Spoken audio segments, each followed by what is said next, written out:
Hello, hello. How is everyone doing today?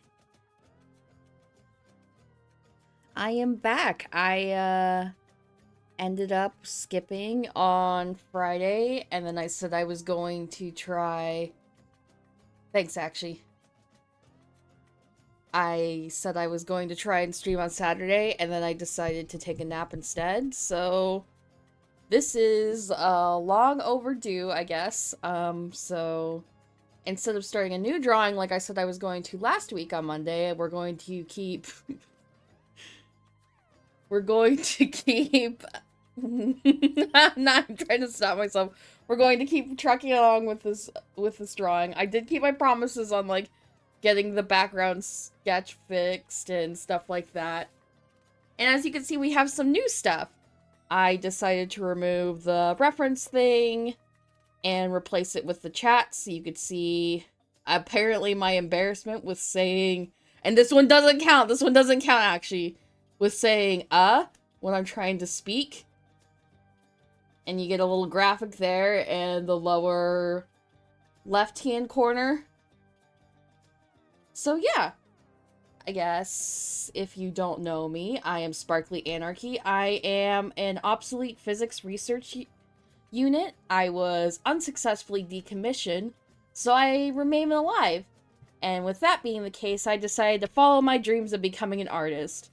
I know everyone says that artists are typically starving, but since I'm a robot, I don't need to eat. Anyway, to get into it, I sketched out the two characters. God damn it. Fuck. Let me get my pointer out with the rabbits.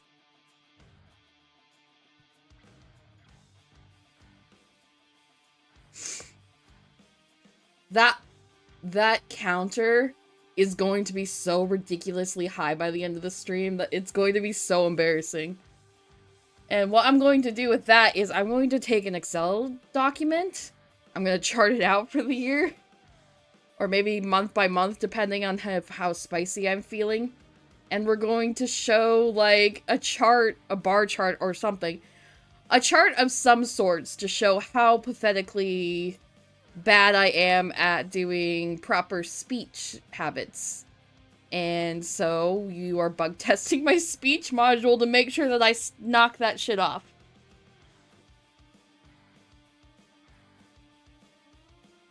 And if someone in chat doesn't catch it when I say it, I'll try to do my best to also say it. What the fuck, you missed your notif? Well, you're here now anyway. I know, I thought for a second there I wasn't properly, like, online. And then actually, so very kindly, fuck. It added to my counter. That was a very clear one.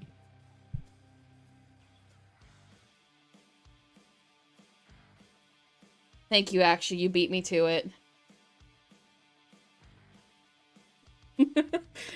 I'm glad I went with the sad face for my little character for that graphic, because, man, this is going to be sad. Okay, so we have the basic sketch of the bodies for the two characters. Thank you! And in addition to that... Oops. I also have the background fully sketched out. And it's going to get even more detailed when we do some color here. But right now, since I don't have any color and everything is like see-through, I have the background hidden right now.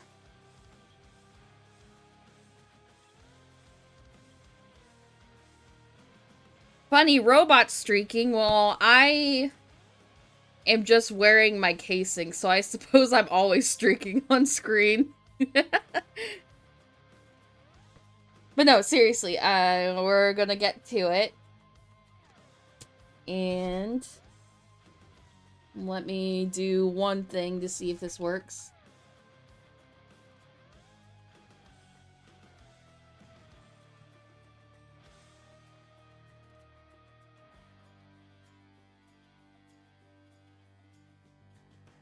Nice. Okay.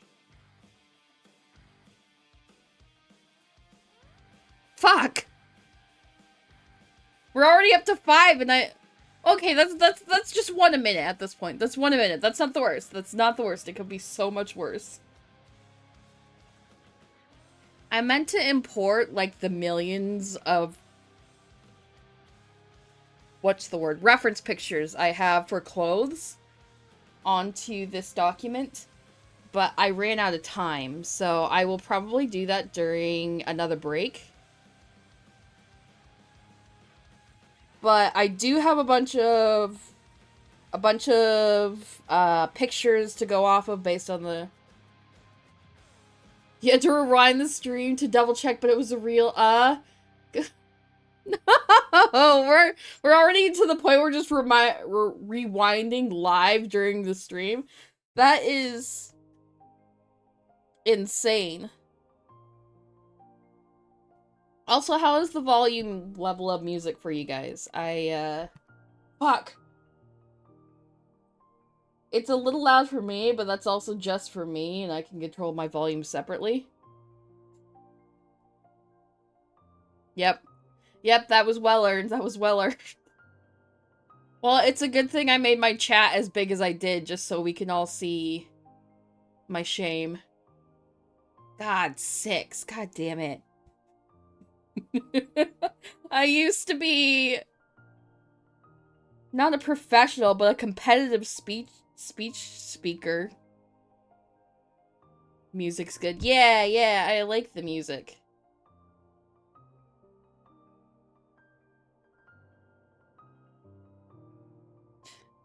Okay, so... oh yeah, I forgot my little expression smileys. Oh no. They're obviously not gonna make it to the final drawing, but I just think they're really cute.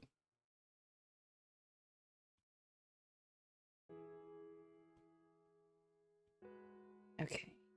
Getting a little darker.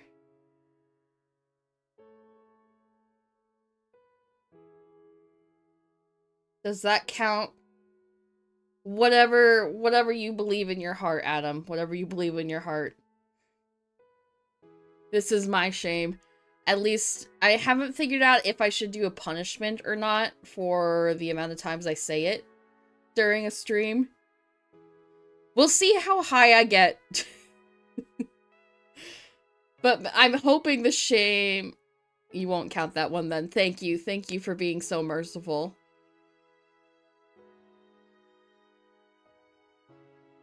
But if you guys think I should think of or do a fun punishment or something for saying, and this doesn't count, a certain amount of times, let me know, because I haven't thought of anything, and I'm not going to be,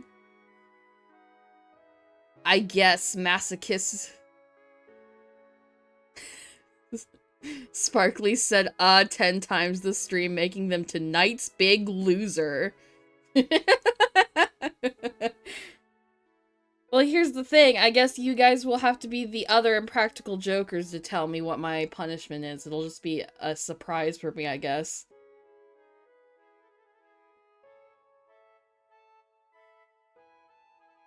So, yesterday... Oh, we don't want to draw with the bunny.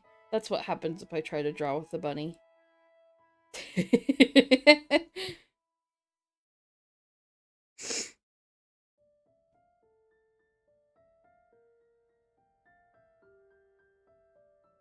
You're Sal? Then you should be getting punished. Well, I mean, you do get punished. By the way, shout out. If my chat doesn't close itself. My goodness. Shout out to Akshi, who can get regularly punished on stream. For... Yeah, it worked like I wanted it to. Yeah, follow Akshi, who gets regularly punished for only 777 channel points, which they call memories. And you will make them do 7 squats. Save up your points with friends and bring them along and make them do, like...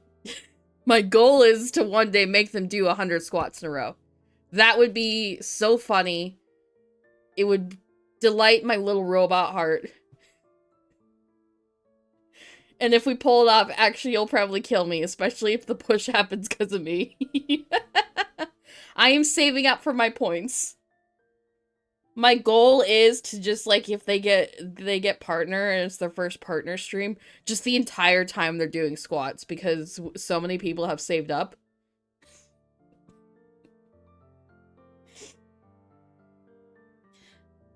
Okay, so anyway, I have a few design decisions to make here. I should have really imported... Here, actually, I'll do... No, I don't want to go through my images now that I'm thinking about it.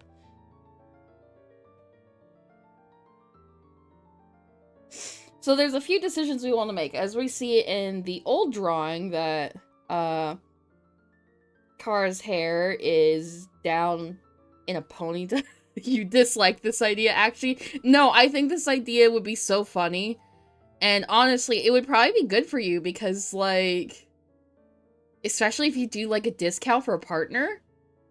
You could get so many followers just coming in and watching you suffer. It can be part of your partner push if you go for that. I know you're a long way off from that, but it would be so funny. But anyway, one of the decisions that I have to make...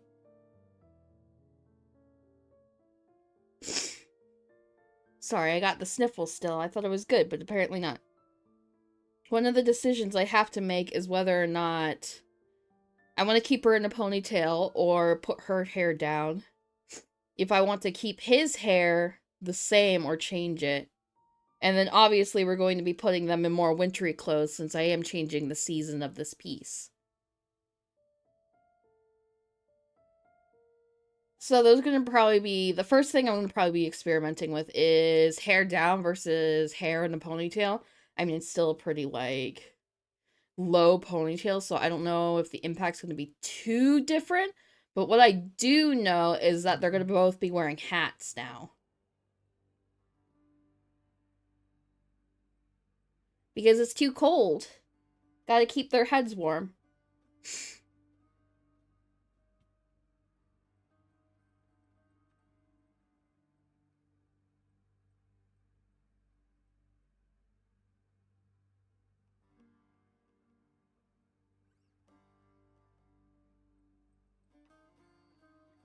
Whoa. So yesterday was like the Snowmageddon everyone was worried about. And first off, shout out to New York City for apparently handling it really, really well thanks to our new mayor. I guess I haven't been outside, so I can't confirm if he did a good job or not, but from what I heard, it hasn't been too bad out, especially since our bongo playing neighbor is outside playing his little heart out right now, so it can't be too shitty out right now if he's out playing. Fuck. Okay. Because...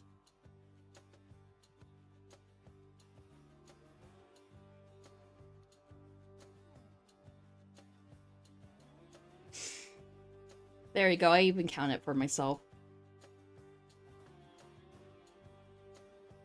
But during that yesterday, he watched a bunch of movies. I also discovered yesterday that there is a modern Running Man remake because I woke up to it playing on TV. And then after that, I watched the first Running Man, for the first time ever, and Arnold Schwarzenegger's so fucking funny in it. I love all the one-liners. We, as a society, need to go back to action movies with witty one-liners that also don't feel like Joss Whedon-isms.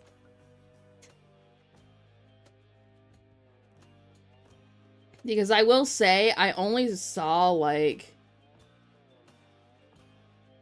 maybe 5 minutes total, because I kept waking up in and out of the Running Man. I honestly thought, just because of the dialogue, I've never seen the this movie, but I thought it was Ready Player One.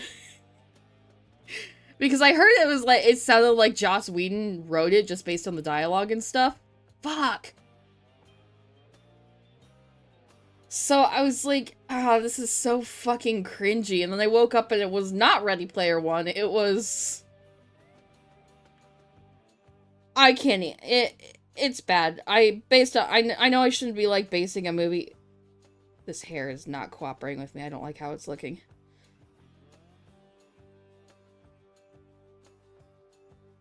But based on the 5 minutes of the movie I saw, the modern Running Man is not worth anyone's time. Just go watch the original.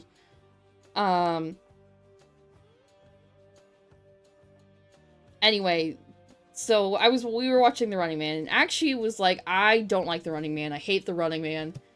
It is a dumb movie. And then we watched it again yesterday, and they're like, I actually fucking love The Running Man. That was a great watch. And then, for some crazy reason, right after that movie ended, Event Horizon was suggested to us. Which is fine, because Akshay and I both wanted to watch it. But it just seemed like a... Fuck. Yep. Event Horizon just seemed out of left field.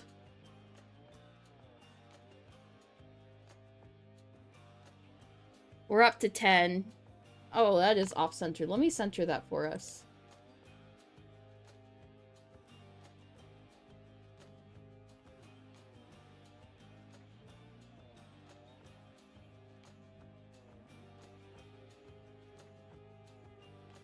There you go. So much better. Let's hope I don't have to adjust it again for triple digits. That would be really embarrassing. And what would be even more embarrassing is if I had to adjust it again after that for quadruple digits in one stream. I cannot fucking figure out Kara's hair. The galaxy is at peace. I'm trying to think of whose hairstyle I could take to take as inspiration for her hair to at least get a starting point. But I think I'm just going to give some, like, shitty-ass looking bangs for now. And just focus on the back of the hair, because otherwise I'm going to get... I knew I was forgetting something. I lost my train of thought because of that. I'm going to switch to BRB and put this in airplane mode so I don't accidentally dox myself, because I'm also, like, job hunting and shit. So, hold on 1 second.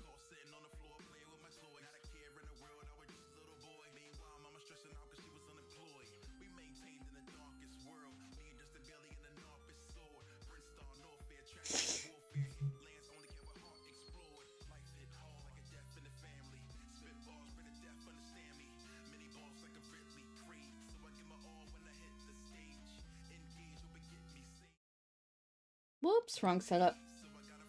There we are. Smart. Yeah, I thought it was smart. Although it was just because, like, I was stuffing my face with robot food, I guess. I like the new music spot too. Yeah, I liked it too, because I realized I'm quickly running out of space economy for all the dumb bullshit I want to do. What I did want for sure, and I know that you guys suggested that I should, like, have the account be temporary. Yeah. Yeah, I like all that. Okay, cool. And then the alerts are right where they need to be. But yeah, I wanted to keep the account on screen because OBS is on my main screen that I watch. Just so I can look. 20 gigs of RAM, now, oh my goodness. Because I want it in my face.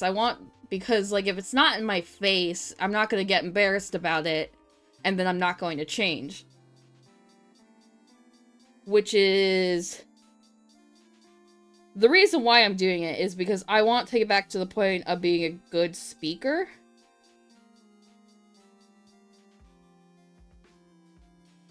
Okay. I'm already drawing her with her hair down, and I'm already seeing the writing on the wall. I don't like it. I think she's gonna stick with the ponytail.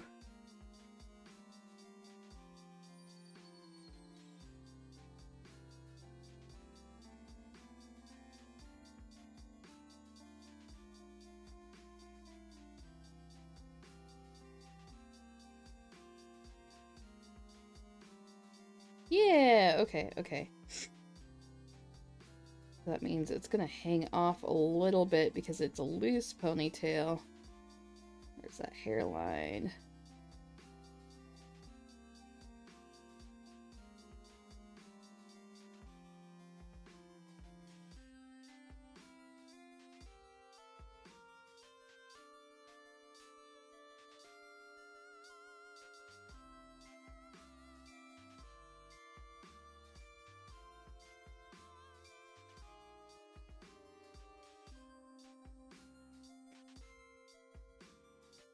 Oh yeah, I was mentioning Event Horizon before, and that was a really good movie, and then I looked it up on Rotten Tomatoes, and it had not so great score, which was crazy to me, because I thought it was done really well, but maybe it's because, like, I appreciate it for what it is, in that it's basically just, like... And this is probably the worst way to put it, but, like, it's the most accurate way I could think of. It is a really good Warhammer 40k fanfic. And I know I've heard some people say that Event Horizon, like, inspired 40k, but looking at the timeline, it was like, Event Horizon was like 1999, and 40k, I think, had been going since the 80s. So I guess, and the director or whatever said that he definitely took a lot of inspiration from 40k to make that movie. I'm gonna need, like, a hotkey for this goddamn count.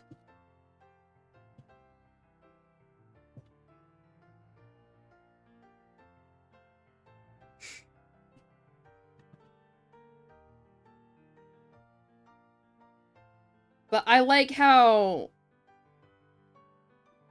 there wasn't, like, any specific monster or anything. All the horror was very, like, psychological and, like, not super in your face.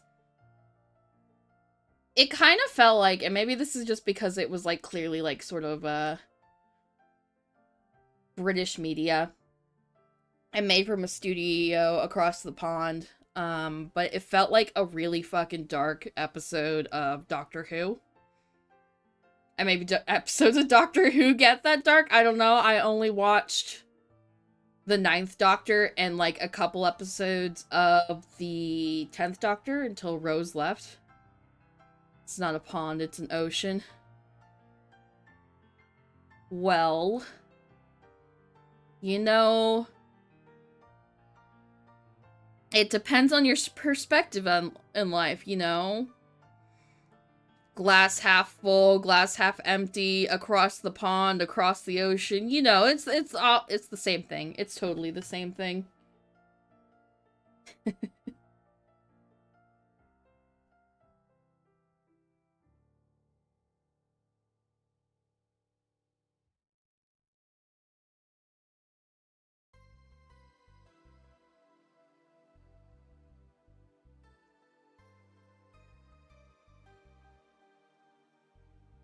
Oh, Valhalla music. Maybe that's what I'll play on Saturday. I haven't decided. I have a game time slotted for early Saturday afternoon, but I haven't quite decided what I wanted to play yet. I just know that I want to try out gaming on this channel. The only hesitation I have with doing that game is I am extremely bad at doing other voices. I'm extremely bad at doing voices. When I, do GMing, I don't do accents because I can't do them. My voice is... I change pitch, and I change voice cadence, and I'm sure that the writing... I know the writing's probably well enough where the cadence is probably there. But at the same time, I'm not sure. It's been a little bit. I probably... Oof. It's probably been 8 years or something like that since I've last played that game. At least in full. I was still living in my first apartment when I played that.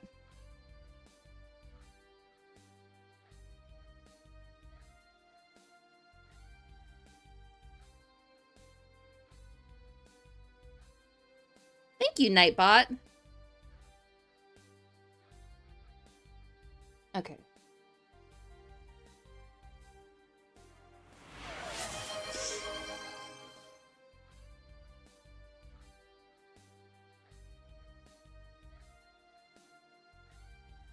$21 gigs of RAM. You're on top of it tonight, actually.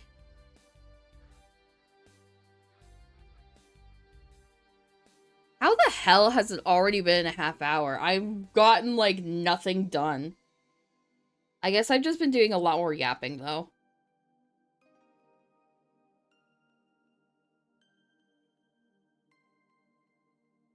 Oh, also during that movie day, we ended up watching Fargo, and I feel like I'm the only person in the world who watched that movie and then ended up not liking it. I just felt like the story or the interest of the movie depended on the Midwesternisms and Minnesotanisms, where the story overall kind of suffered for it. Because I guess if you're not, like, super into that, or if you're not, like, amused by the novelty of that the entirety of the movie, there's, like, not much there to it. It's just kind of, like, disconnected. Oh, jeez. Yeah. Oh, jeez. Oh, jeez. Yeah, no, it just feels really disconnected. The story is there to serve those funny Minnesotanisms instead of, like, actually being a super in-depth, interesting story.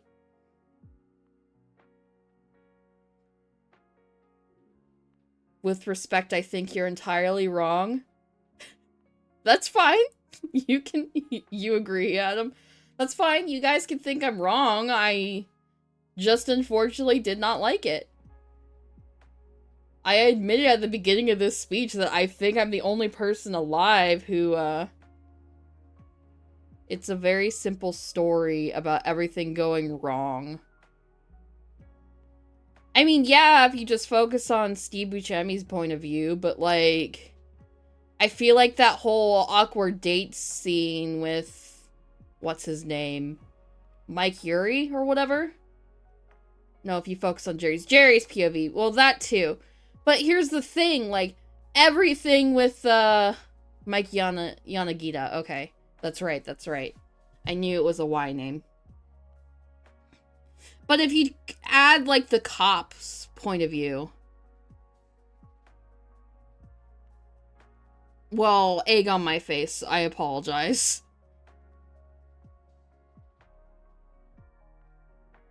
Either way, regardless, that whole date scene with the cop, whose name I can't remember, felt completely, like, unnecessary. Her whole part of the story... Yeah, Margie. Margie's part of the story bored me to tears. I didn't really care for Margie all that much. No, he's supposed to be Japanese, but his actor is clearly Korean. Margie was great. I did not care for Margie. I thought she was kind of a boring character. Her purpose was to... You stand a pregnant woman doing shit. I mean, I have no problem with her... with a pregnant woman doing shit. It's just the fact that her story was purely just to make it so Jerry and I can't remember his name, fucking Steve Buscemi's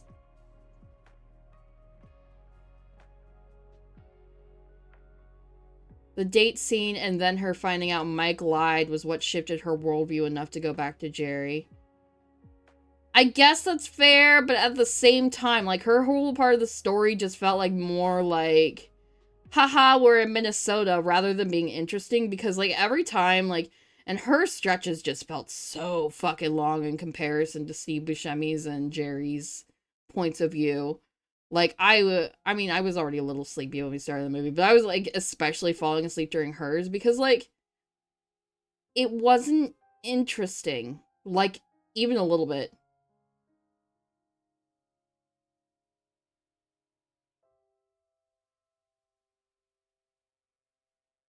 I think maybe you were just sleepy and that's why you didn't like the movie. Okay, but I'm like looking back at it now that I'm like more awake and stuff, and I'm just like, I don't think I would have liked that movie even if I was awake. Maybe if you like removed all of Margie's bits.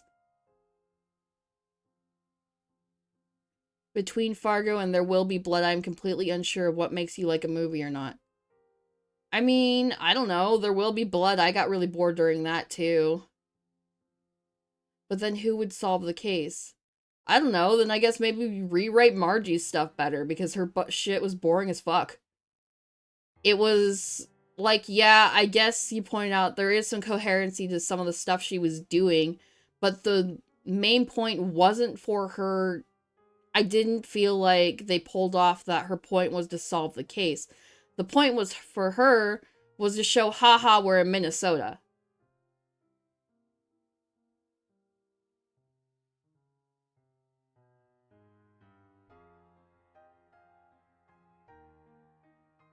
She was the smartest person in that movie. I'm not saying that she wasn't smart. I'm just saying her stuff wasn't that interesting. Margie is a regular person who's a cop, but not for any form of authority. She's just someone who cared. She's a regular small town detective who cared about what she was doing. She's the cozy vibes cop. If I was a small town cop, I would want to be Margie. I mean, I suppose, but like, why did Norm had to be there? Or why, I don't know, I guess, I think it just comes down to the movie wasn't for me. It really wasn't. You fucking take that back, Norm ruled. Norm was also there just to show, haha, we're in Minnesota. To know she was happily married and just a person. Okay, but like, he could do that with one scene, but he kept showing up to do the Minnesotanisms.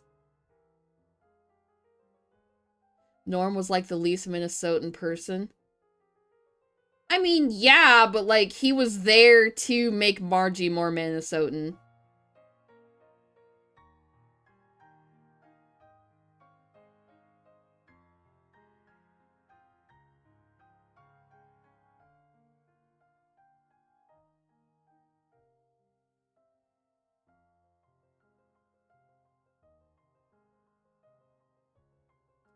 He showed up like 3 times, each time to show he cared and they were happy together. And also he kept showing up because he was supporting her and making sure she ate because she's pregnant.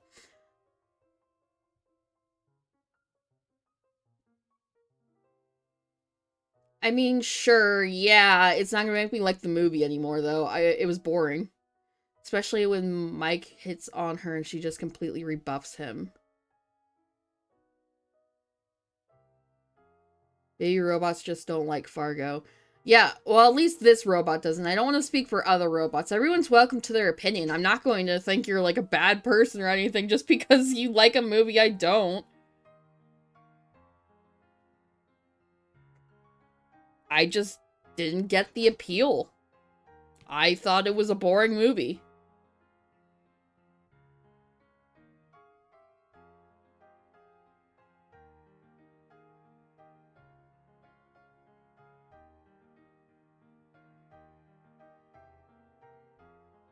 And now I need to get a hairstyle for Julian, the guy.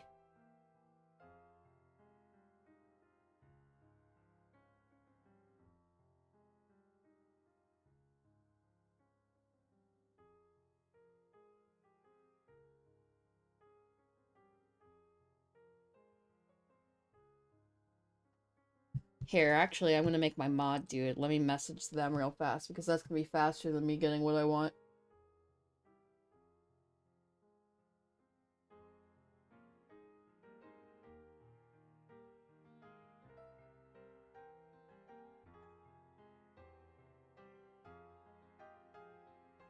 So you don't like Fargo or Pacific Rim or There Will Be Blood, but you did like The Brutalist? That was a boring award bait movie. I love The Brutalist. It was a beautiful movie.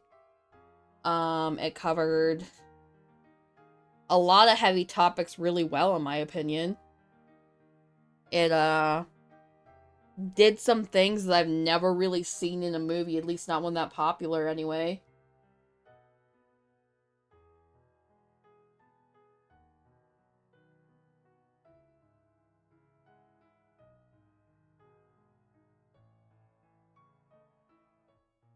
I don't know, I can't really explain it, like... They all are wildly different movies, so to bring that up as like, oh, it's so weird how you don't like these all entirely different movies from each other, but you like this also entirely different movie from the other one. Award slop. I don't know, I guess I don't like all award slop, but I liked that one.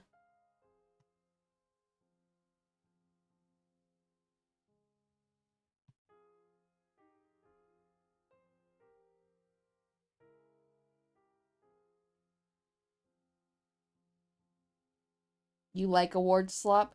I always think, wow, this deserves an award.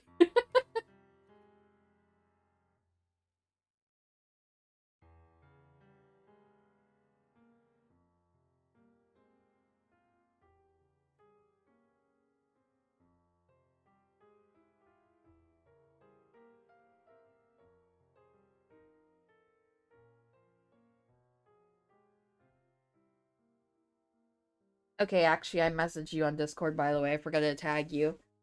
Um, you always think, wow, this deserves an award. And that... I like when Tyrion comes in and kicks people's asses. Which movie's that? Oh my goodness, I'm so sorry. I have to go to the restroom, like, right now. I will be right back.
Alright, I am back.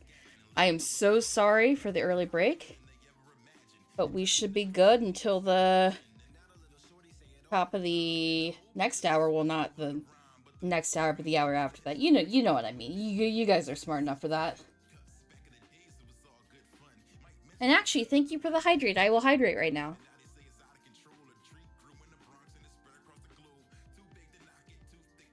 Coming back with a bang. Alright. That's Warhammer Fantasy. Okay. Well, I know Tyrion was a Warhammer Fantasy character, but we were talking about movies, so I didn't want to assume that we took like a complete different turn in the conversation all of a sudden, because I'm gonna be real with you, I did not remember I don't remember any of the characters' names in There Will Be Blood or Pacific Rim.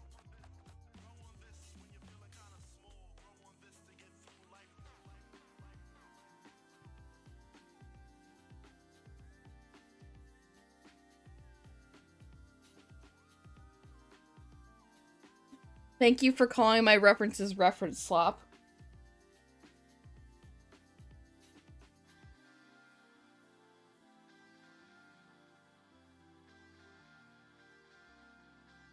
Okay.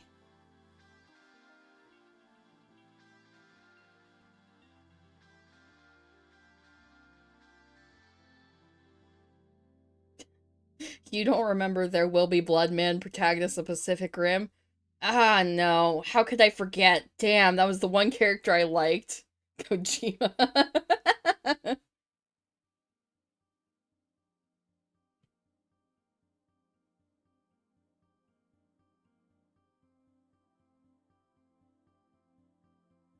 Okay. And so... what we got going here... is it's gonna be a little bit more slicked because this is gonna be like the Gilded Age. What I'm really nervous about is I forgot to research clothes from late 1880s New York. And so I just went with what I think looks right based on what I found on Pinterest, which is a really bad idea. I want to put that out there. I know that's a really bad idea. Especially when you're going with, like, the rich class. So I am not at all worried about drawing Kara's clothes at all because she's poor class, she's working class. So, like, what I put on her is good based on, like, just, like, eyeballing it. They wore Yankee hat, no brim.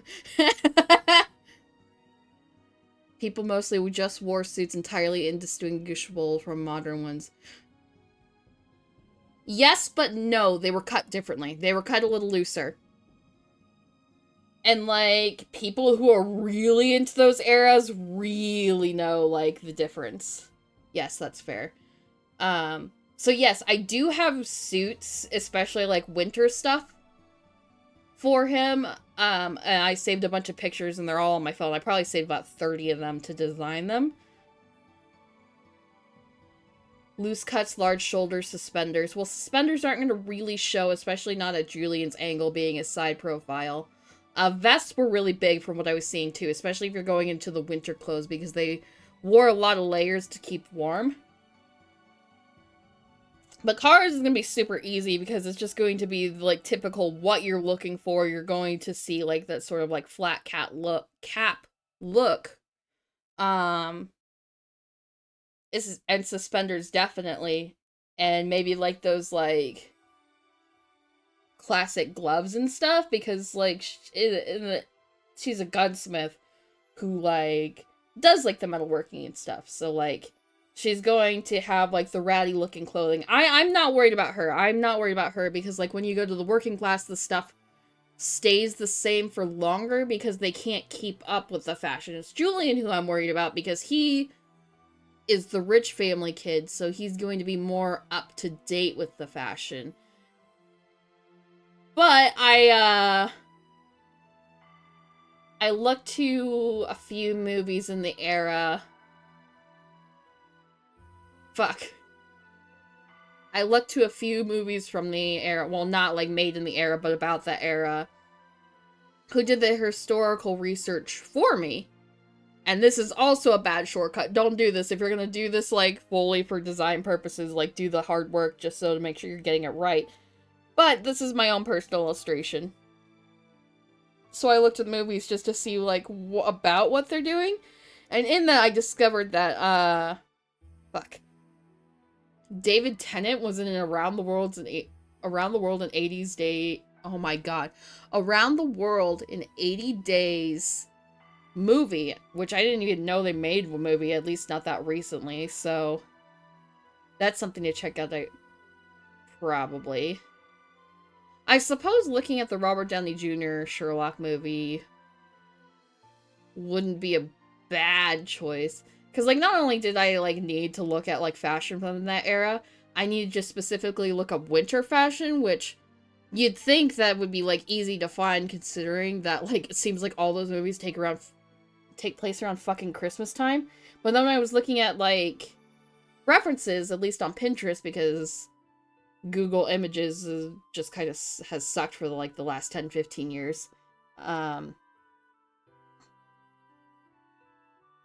that it's actually really difficult to find what I was looking for, at least to, like, for sure confirm that these were winter outfits. But that's just my personal struggle with getting the references I needed for this drawing because I put it off before the stream.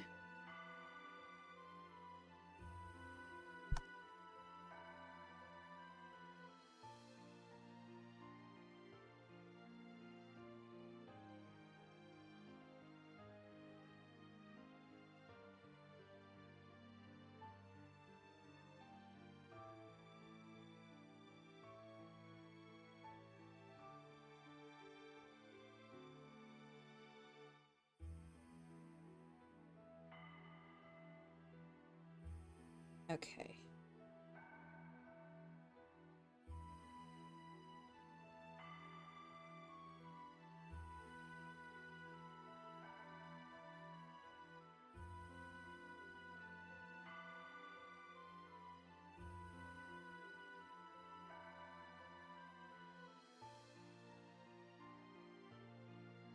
That's a couple of things your way. Yeah, I saw them. Thank you. I was still looking at the hair reference that I had you guys send as well.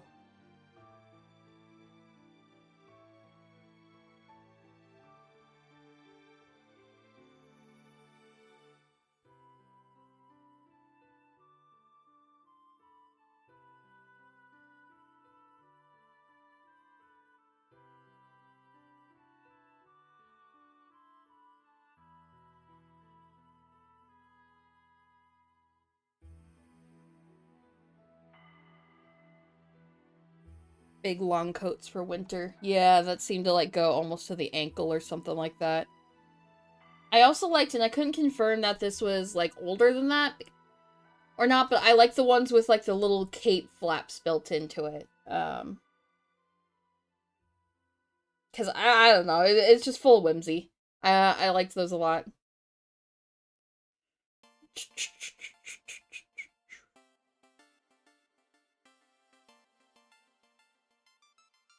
Okay, I'm going to insert an image in my drawing. So I'm gonna go to my BRB screen real fast. Just because I don't know what's in my camera roll and I don't want to get terms of service struck or whatever, so TOS. Yeah, TOS. I don't want to get TOS.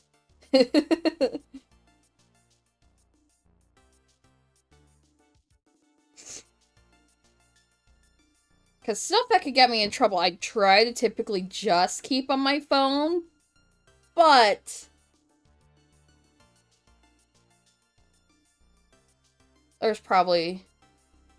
Okay, I probably would have been good, actually, now that I'm looking at this, but better safe than sorry.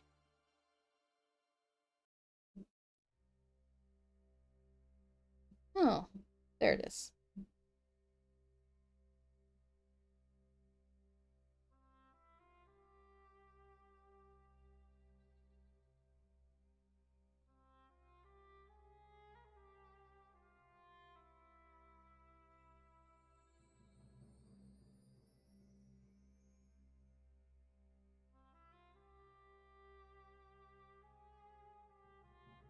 Yeah, I just wanted to see how I drew it in the last picture.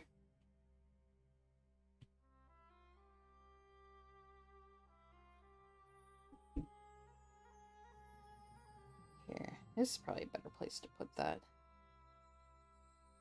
Okay.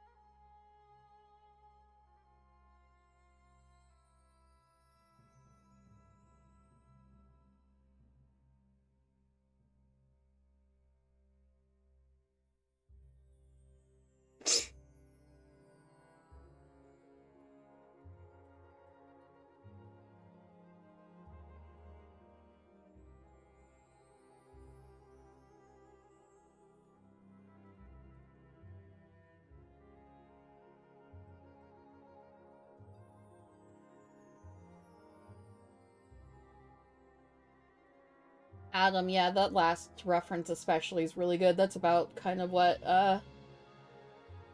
I'm looking for. That being said, trying to think who would be close on the scale of cartooniness I could look up for this hair, and I'm thinking... Could I get images of the... And I've never seen this movie, so I don't remember his name, but it's the prince from the Princess and the Frog movie Disney made, and also Prince Eric from The Little Mermaid. If you guys could get pictures of those for me, that would be great.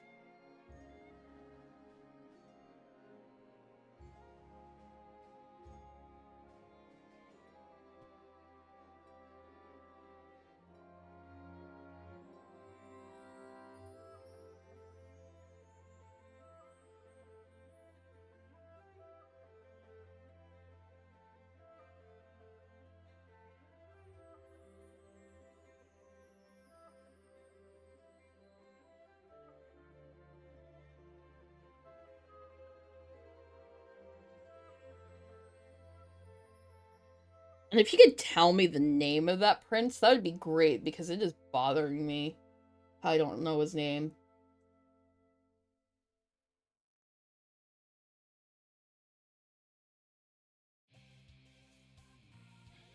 Prince Naveen. Okay.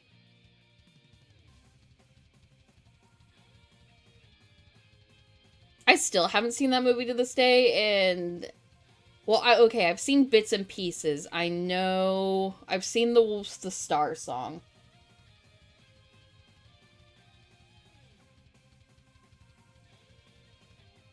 Okay.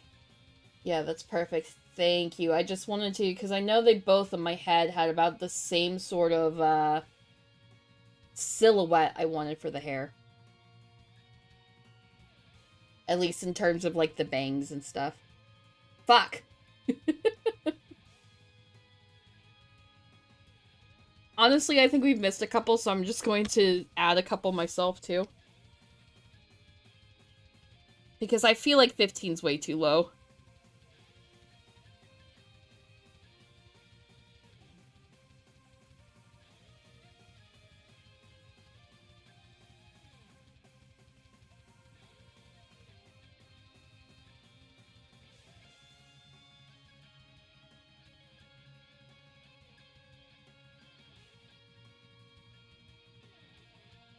You've been trying to keep up, but also you've been trying to help and do my own stuff. And I appreciate that. Like, in reality, this is something I need to keep a track of myself. And I would be if I had a way to, like, hotkey the counter. Because then once I have that, I could just press a button, and that would be great. But I think you need a Stream Deck to do something like that, which isn't something I feel like's worthy of my time investing in at this point in time, since I still am just starting. I've still done, like... Will this be my 5th stream? Maybe my 5th stream, yeah.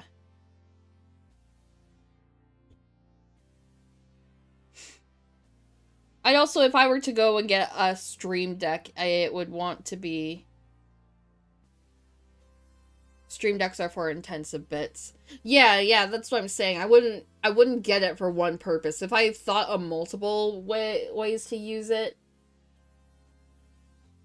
then I would do it. I guess Actually has stuff hotkeyed. Actually, how do you have stuff hotkeyed?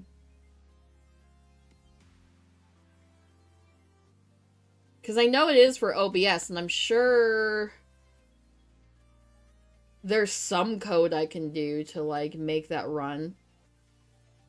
You have an OBS scene hotkeyed to F1. That's right, that's right. Also, remind me, you need to show me how, because the alert sounds aren't playing for me, which isn't the worst, but ideally, especially when I, get, like, a follower or something on stream eventually. Okay, you'll show me on break.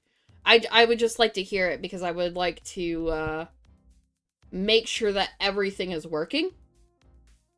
Especially since I think the next thing I'm going to upgrade is I'm going to upgrade a couple of the alerts and the sounds that go with it. So I want to make sure that that's all working properly. Yeah, you'll show me on break. Okay.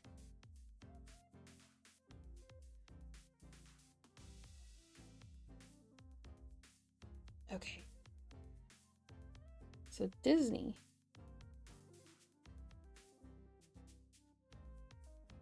Also, I'm wearing my drawing glove thingy again for the second time, and I forgot how comfy it is. It's very cozy. And I'm not drawing random lines everywhere, which is really nice. I don't have to worry. I can full on put my hand where it's comfortable without worrying about ruining everything. Like, one of the things that I always struggled with in fucking Procreate is that I would, like, accidentally undo shit, because I guess that's a shortcut on this platform.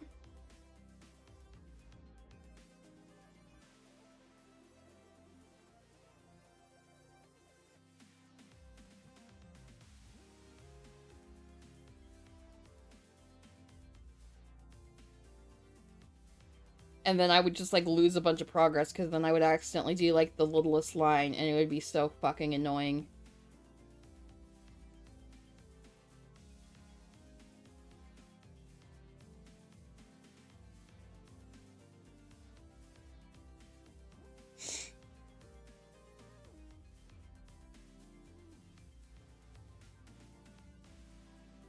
I also have a question for when I start, like, the next image, which is still going to be, like, turning that Celtic Fae into cyberpunk characters.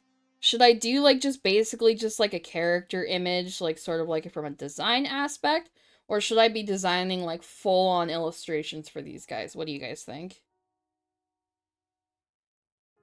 Because, like, if I do full-blown illustrations, we could see the personality of them more, but, like, on the flip side, if we just do them as character things, I can get more done more quickly. Illustration first, sheet afterwards.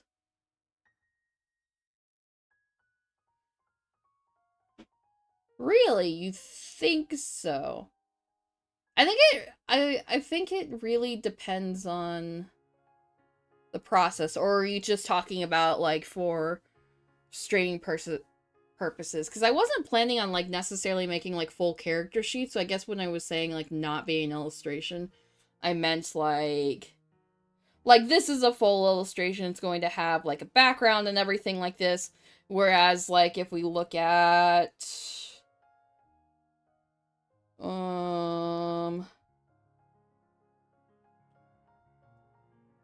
if we look at just Owen, like, he still has props and stuff, but there's not, like, a full-blown, background.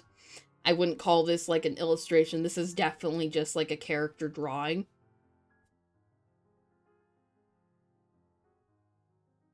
Then that one, just the character drawing like this.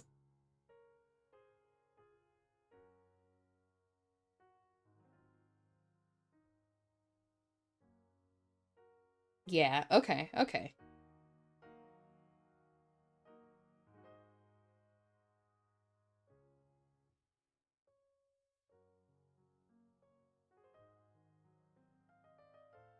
I do think that I will dedicate some streams to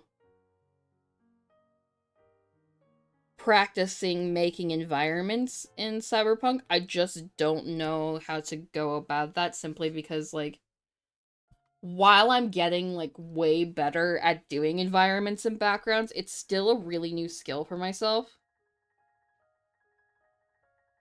So I don't know, like, the mindset that people take when they start doing, like, an environment from scratch.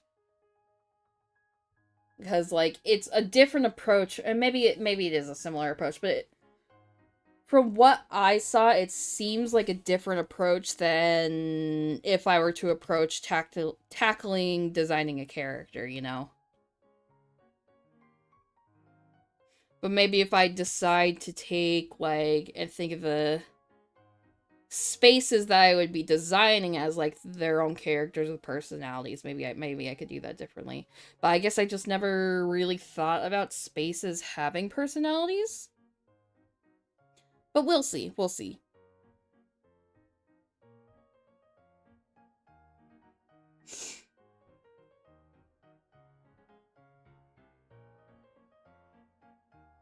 Okay, so now we're going to try it.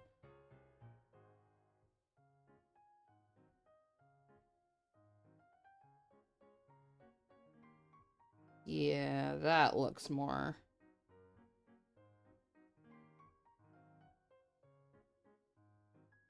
That looks way better than what we had before here going on.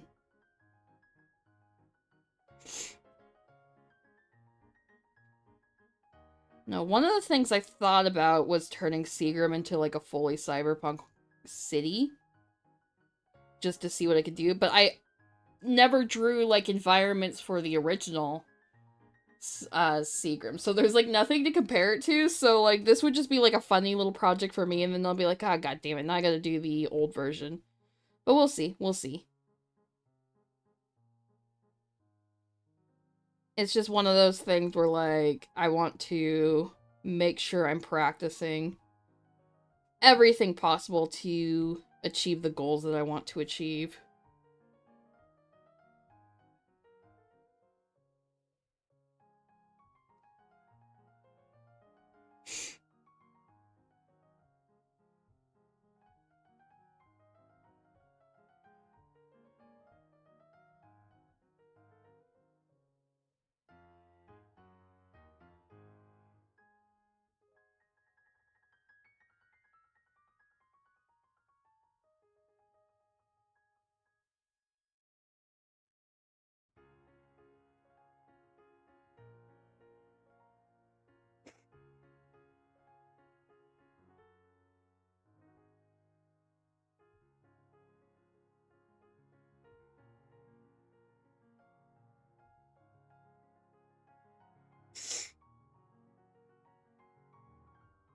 There we go.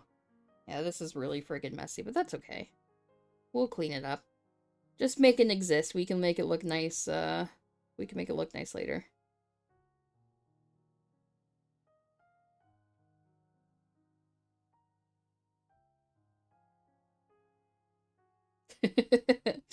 Yep, fair, fair.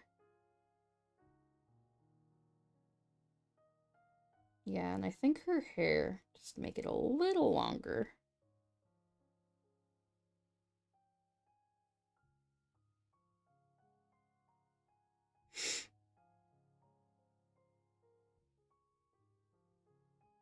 Okay, thankfully, I don't think we're going to go past 100, or at least not too much for the entirety of the stream, but we'll see. I guess we still have 3 hours to go. Something could change. Especially as my brain turns to mush slowly but surely.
Also, now that I'm like a little bit more established in the goals, or at least like get like everything started working a little bit more, I started finally like reading again, just a little bit. And right now I'm reading the Moscow Gentleman by Amor Towels. And like it is so fucking charming so far, and I'm very scared to finish reading it because when I went on Goodreads to add it to my reading list, all the top reviews, and I only skimmed because I didn't want to get spoiled, was like they were crying at the end. And I don't want anything to happen to any of the characters in these books because like everyone is so fucking lovable and charming and just like the prose are very good. It immediately hooked me. I read the sample and I was like, this is such a charming fucking story. Like, the book opens up with, the Count, essentially, what he's called throughout the story. Just, like, on trial, because it's during, tumultuous point in Russian history when the Romanovs were all just, like, killed and, like, the people were taking power back, so all the aristocrats were getting killed and stuff. And the Count had written a poem for a call to action. Yeah, Russian Revolution. Yeah, I unfortunately don't know Russian history very well. But basically, he was, instead of being executed like all the other aristocrats, he was sentenced to exile in the hotel he'd been staying at. So far, it's just him being, like, a gentleman and also coming to terms with he can't go out and explore or do anything. He has to kind of find his own sort of fun and way to keep busy in this hotel that he's just been sort of trapped in, imprisoned in, I guess. And this is, like, a very fancy, very nice hotel. And I got to a point in the book where he's been hanging out with this little girl who is also kind of trapped in the hotel for slightly different reasons. And so, like, she's showing him, like, new ways to view his space, basically just being like what can be bigger than everything else. And I don't know, it's very fascinating. It touches on, so far has touched on grief, the human nature to want to hold on to the past, and how to avoid dwelling on that shit. And so I wonder, because clearly, and I'm only like 30 pages in, and this is like a 500-page book, I think. I'd have to look it up. But I feel like we're quickly coming to a point where the Count is going to break down, and something more terrible is going to happen. I'm very curious to see how this journey goes. Also, when I was looking on the app for the library, it took me for fucking ever to find one that wasn't, like, a young adult novel. Which, there's nothing wrong with that inherently. Because, like, don't get me wrong, I do like reading those novels every once in a while. But it has to be either a very special, like, young adult novel where the writing is captivating to me, or I have to be kind of in a special mood for, like, not necessarily garbage, but, like, entertainment over anything of substance. Hunger Games is a good series because Katniss isn't a special kid. I don't know enough about the Hunger Games. I've only seen the first film. And it was interesting in concept. But it didn't, for the premise it had, it didn't hook me well enough to ever want to see the movie again. It was kind of just a one and done deal.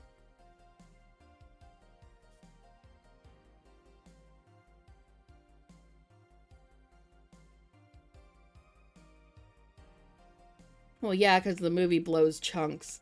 Fair enough, fair enough. Yeah,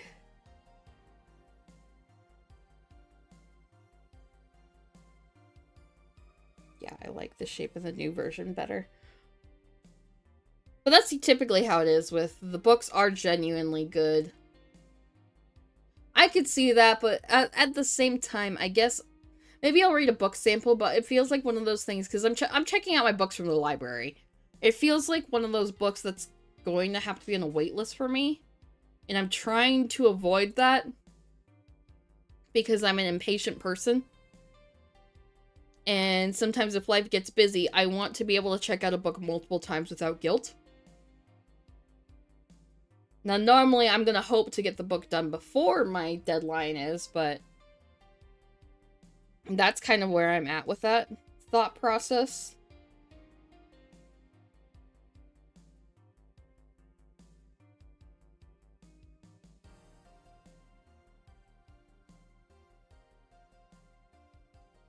I'll do the hats in a little bit, but I'll label that. So I don't want to wait for my books, and I figure that there's probably, like, enough gems out there that no one knows about, or at least haven't been popular for a long while, that are out there that I'll enjoy. And I feel like the demographic of,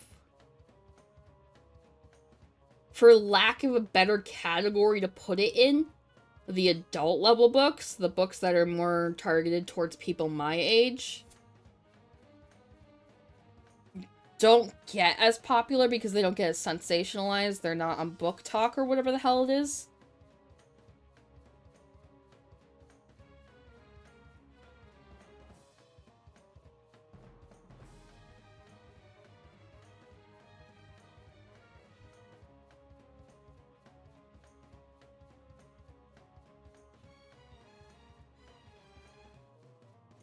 And so I just, like, looked at the top list that my public library put for, like, and then just, like, muted the young adult tag, and the Moscow Gentleman was, like, in the top 3.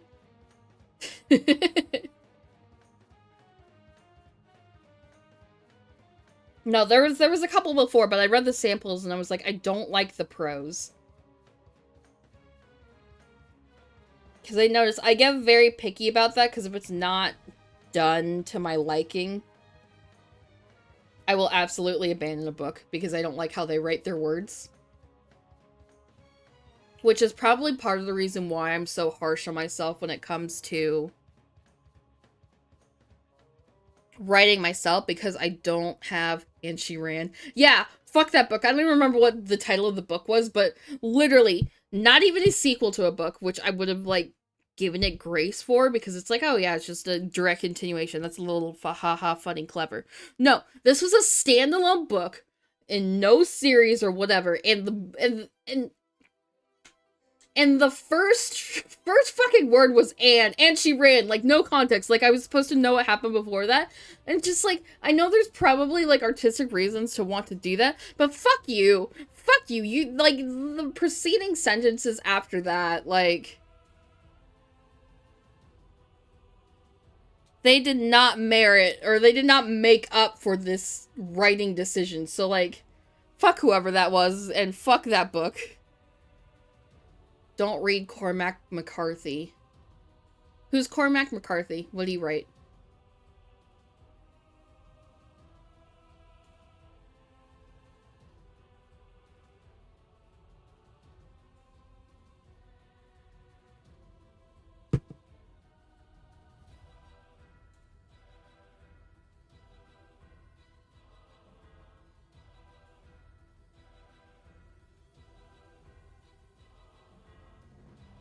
Blood Meridian, among other things.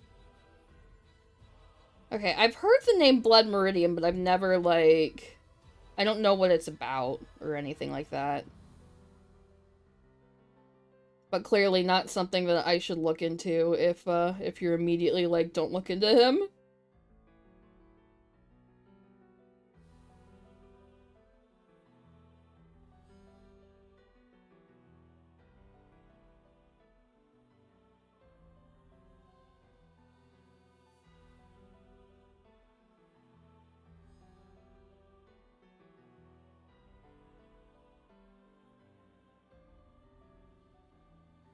But he used no punctuation except periods ever. Okay, but the and she ran thing wasn't that it was grammatically incorrect or anything like that. That's not what bothered me. It was just like it gave a sense of continuation without really doing it well. And what, because like I'm sure there's a way to do it well for what that author was trying to do. But it wasn't well done is the issue.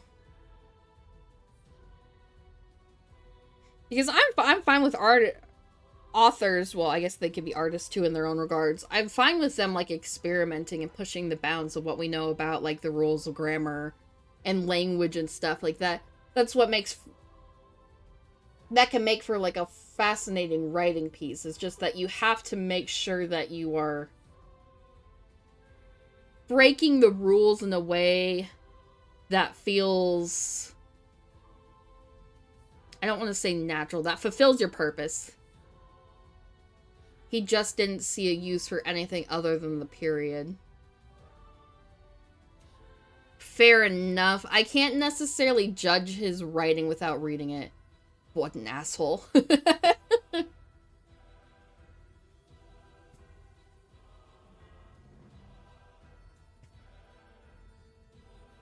No, that's one of those things where, like, I can't truly, like, base it off, like,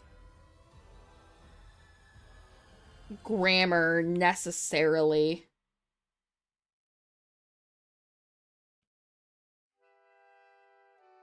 There's a song by Bad Barbie where the chorus first line of the song is, "And I'm bad like the Barbie," and I wanted to fucking deck her for it. Actually, I don't know if you're being serious or not. If you didn't like Fear and Hunger, you wouldn't like Blood Meridian, I don't think. That's fair about that. Actually, I wouldn't lie about this. I don't know. I feel like you would pull my leg for a lot of things. You'd pull a lark a little funny, a little silly.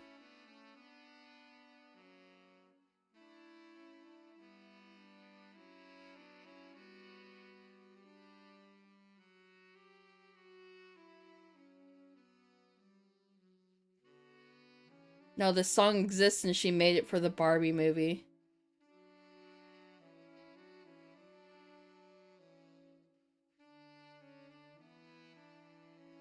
So, like, are you angry that the song started with the word "and", or what makes you angry? That's what I'm curious. I've never heard this song before, so...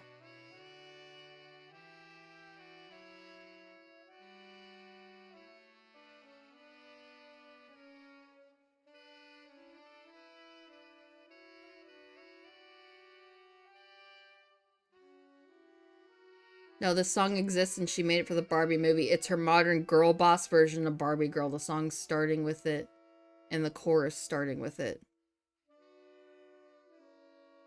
I feel like poetry and music gets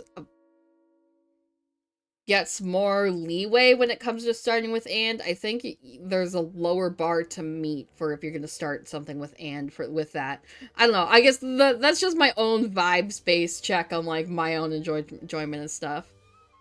No, fuck that she needs to be punted. Okay, now you are making me very curious what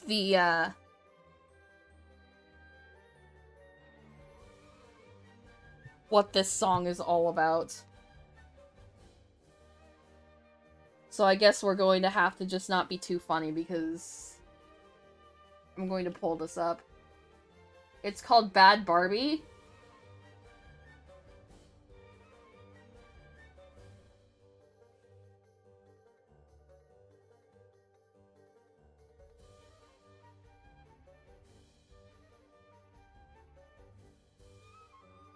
I think you're wrong because nothing substantial is showing up for that.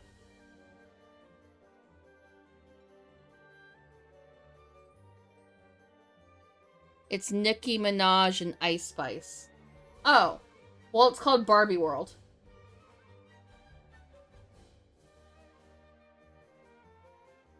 Okay.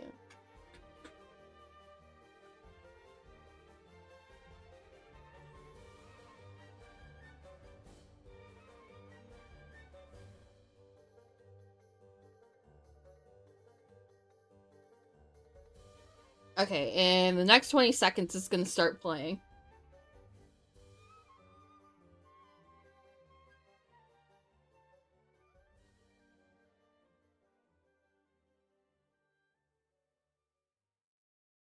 I'm gonna pull my references back up.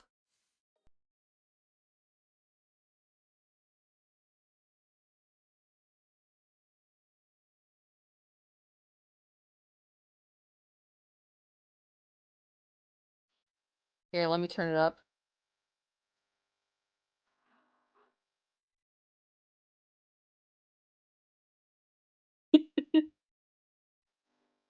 Please don't.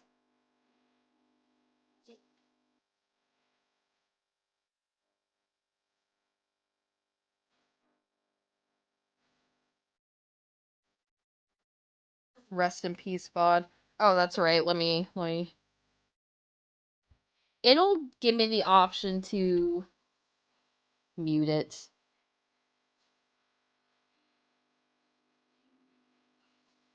I put a marker just to remind myself too.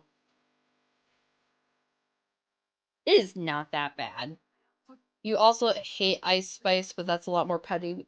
Tell me about it. I don't know I don't know this drama that you're talking about. I'm also skipping that song.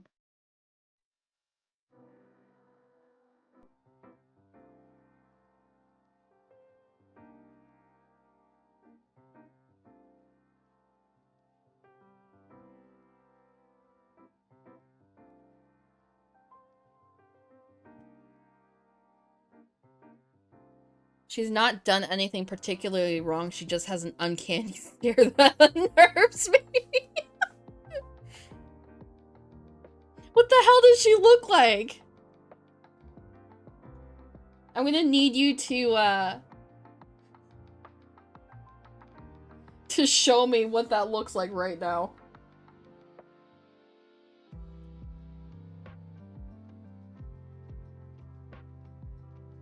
She looks fine. I don't see anything wrong with that look.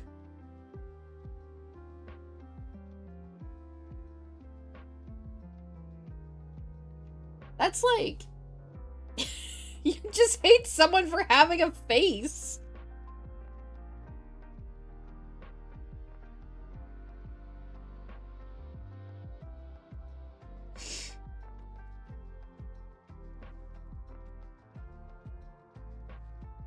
Okay, it's more she looks bored always. So do you hate everyone with, like, a resting bitch face, then? And if that's the case, like, why did you marry me?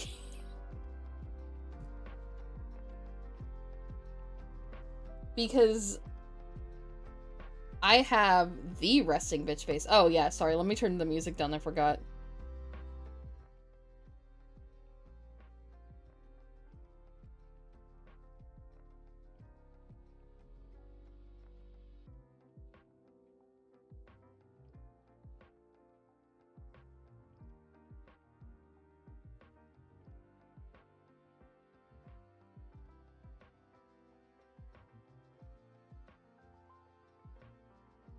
Like you said, you can't identify it, but something about her puts you off. Okay. I genuinely don't know what that is.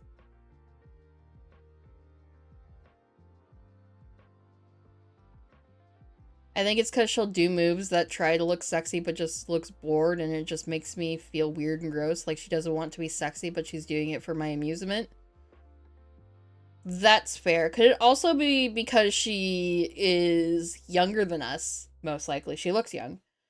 And so that adds to it. Maybe it's just because, like, the sexualization of people younger than us kind of just squicks you out.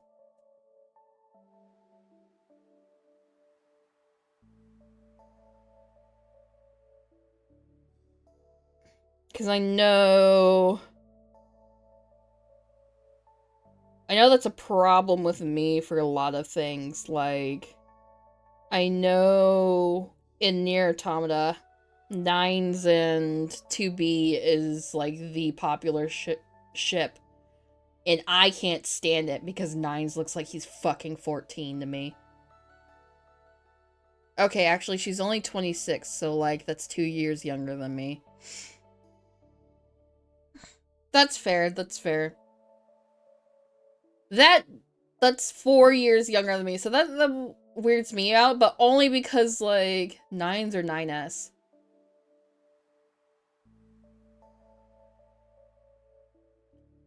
They're the same character. And so if you play the game, like, 9S is his official name, but he likes to be called Nines.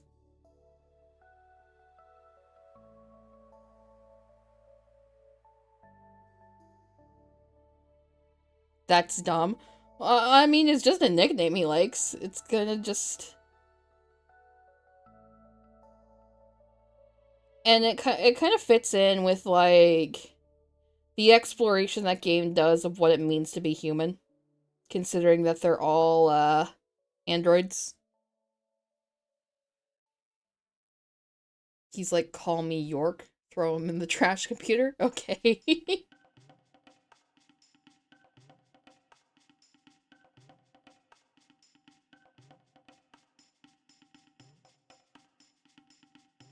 No, he's a DP fan. Leave him alone. DP fan? I'm blanking on what DP means.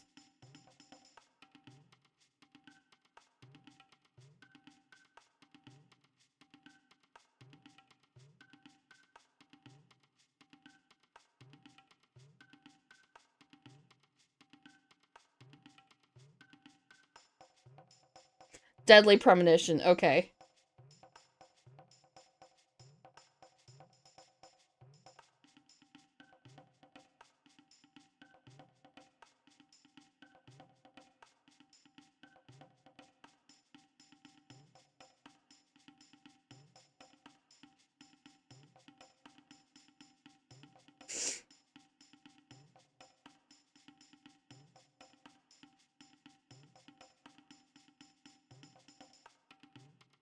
Okay.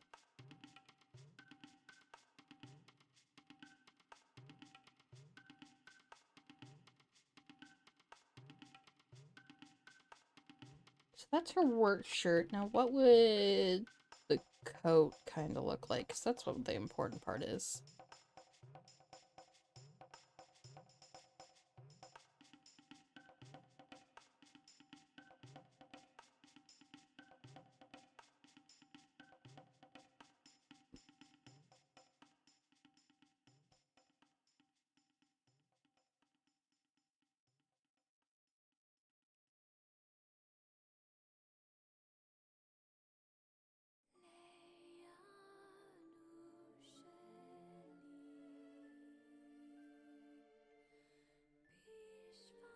So off screen, I'm trying to also draw some more stuff. I think the next thing I'm going to practice, because I found like a really good guide that like finally clicks with me in terms of like foreshortening that I'm going to play around with, but I'm going to make like a simplistic little guy character.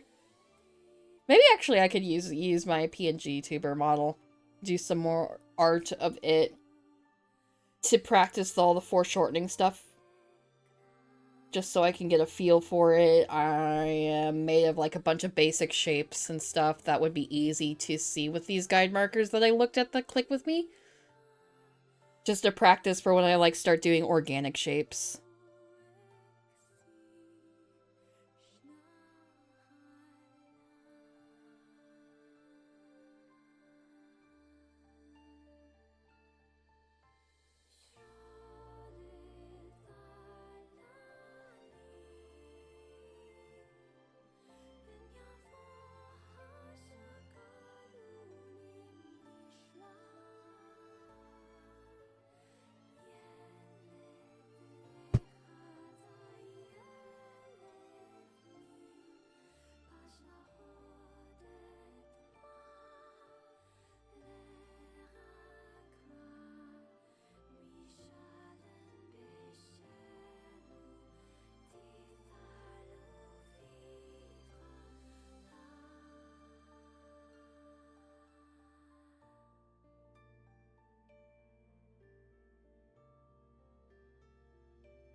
There we go.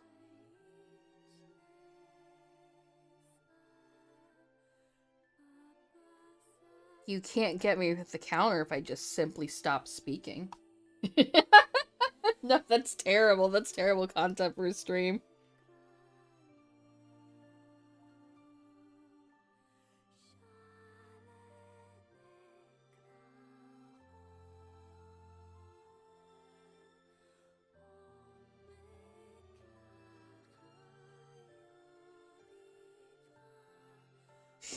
I really shouldn't at this point because I don't think it's been that long that I've had these characters, but I'm just like really nostalgic to like drawing these two. Especially in the scene. I don't know. It's just very cute. Okay.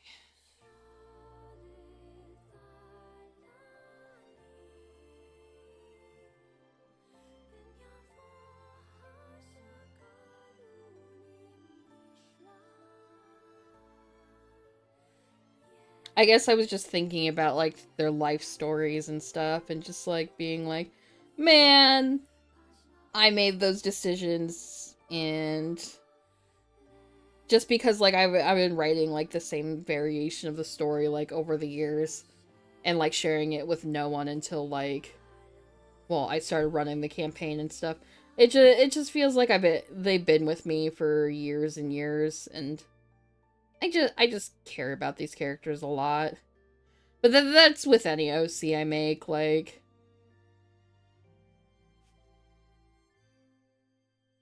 That's why when Actually ran their campaign and basically ripped off these characters, they were able to make me cry like a baby.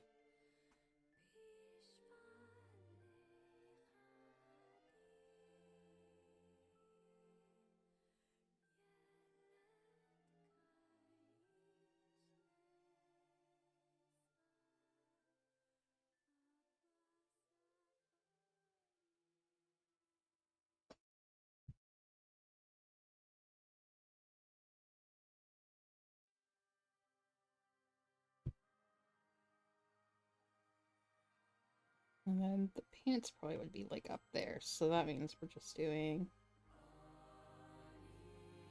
this.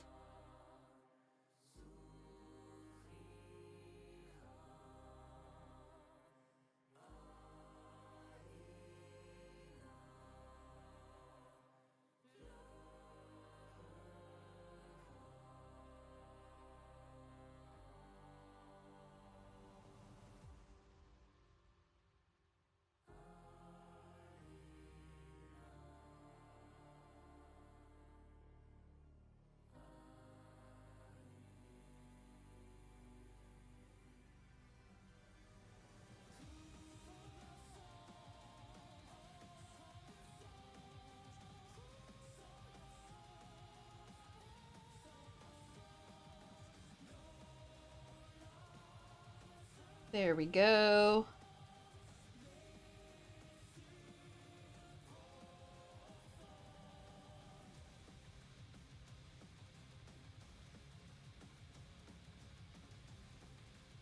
Wow, we're almost at 2 hours. Like, time has been, like, flying this time.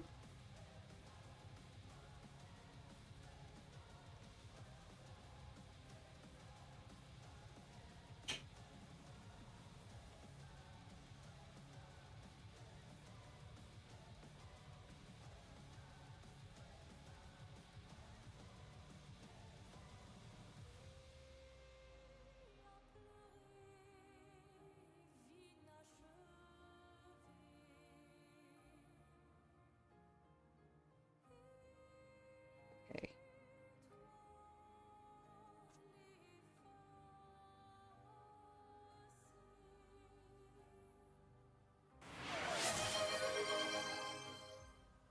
Actually downloaded RAM. You downloaded 22 gigs so far.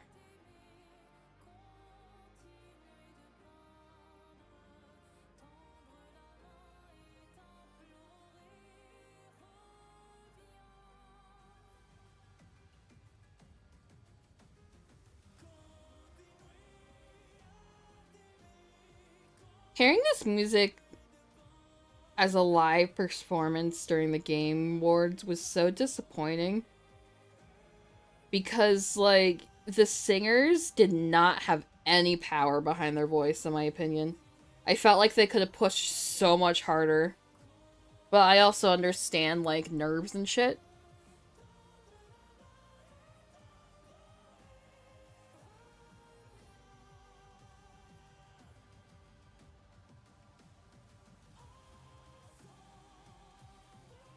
Because I sure would be, like, really fucking nervous if I was doing a performance at the Game Awards. That's, like, a huge venue.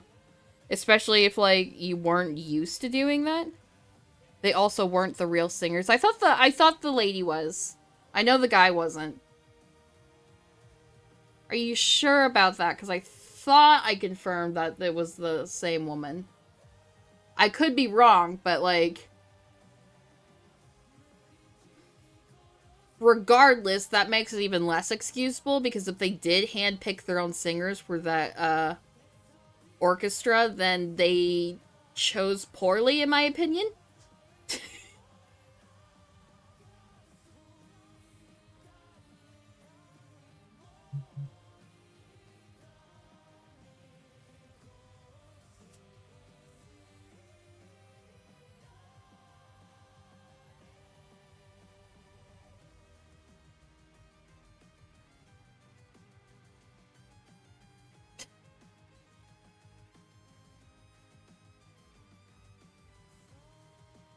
Only at 22. I like that. I am saying, less than I expected. Although I think it's because, like, I was prepared for this thing, because I feel like last stream I've said it so many goddamn times, which is part of the reason why I'm like, I need to make some changes.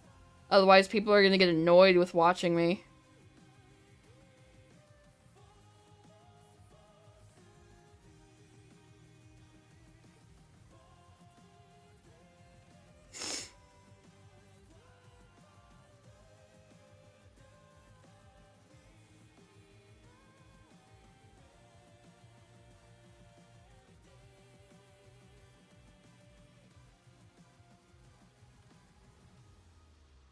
Never mind, it was the female singer, you're right. See, I told you, I knew they changed the guy. I knew they changed the guy for political reasons. But the woman I knew she was the same one. Yeah, the guy was Lorien Testard. The guy who did the soundtrack.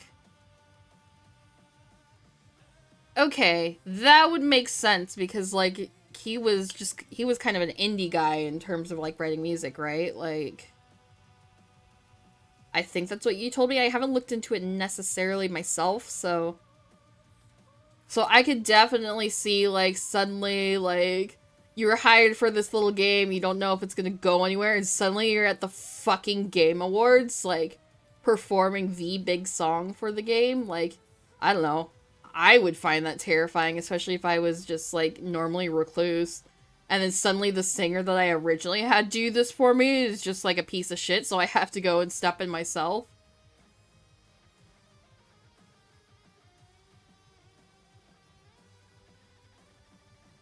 Isn't he, like, dating the female singer or something? Or was that just, like, a complete misread on my part?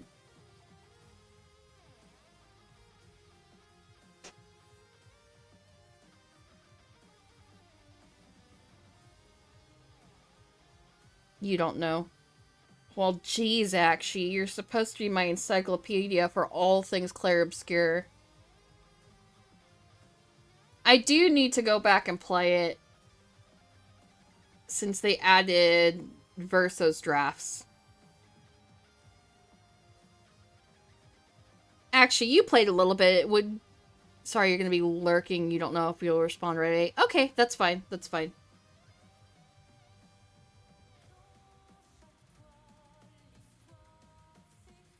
But yeah, I guess to everyone else, I played Clair Obscur. I guess I can't say platinum because I didn't play it on PlayStation, but I played it on Steam and got every single achievement, and it was a blast. I enjoyed my time with it. The issue I have with it is that after a certain point you do everything and then everything's super easy and you're just crushing things before you even get to it. And so I'm wondering if I should go to New Game Plus instead of doing Versus drafts before I move on. But I also heard Versus drafts are really hard, so maybe I'll just, like, go and polish those off and then do, like, a New Game Plus. The free DLC is harder. So you're thinking I should just, like, hold off on doing New Game Plus even on 99? Okay, yeah. Just do it. Just do it. Okay. Yeah, I'll definitely, for sure. Then I'll probably look into doing that. Although, my mood on what I play definitely depends on what songs I'll sort of play during stream. So, like, if I have, like, a buttload of Stardew Valley songs that end up playing, I'll suddenly be like, I need to play Stardew right now. Or if a bunch of, like, Chrono Trigger does, I'm like, maybe I should just play Chrono Trigger again. See if, like, that mobile version of it isn't that bad, or if I need to go find a ROM and put it back on my Steam Deck. I don't know.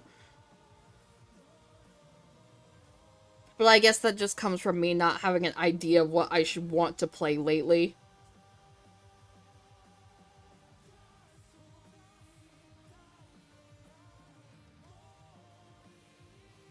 Okay, now we got to draw her shoes.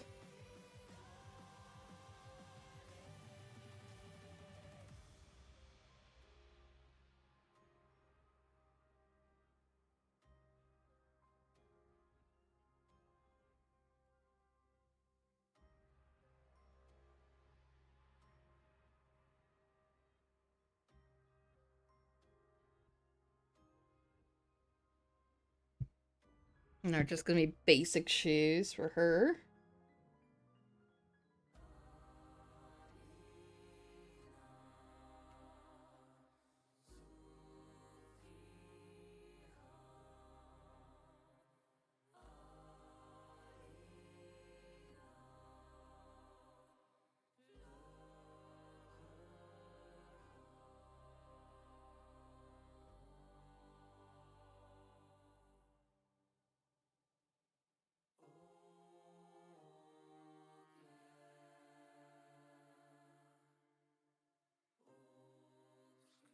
You tie.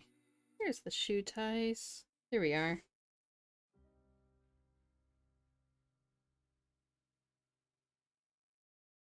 Yeah, and we'll make that look a little bit more competent when I draw that on the inking layer.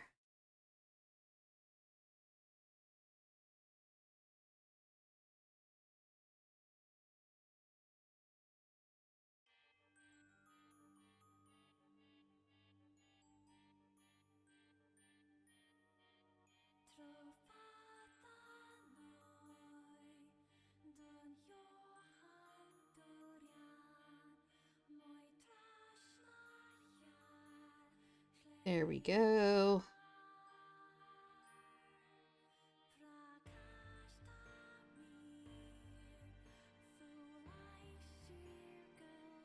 You know, while actually has me thinking about, I'm gonna write a note about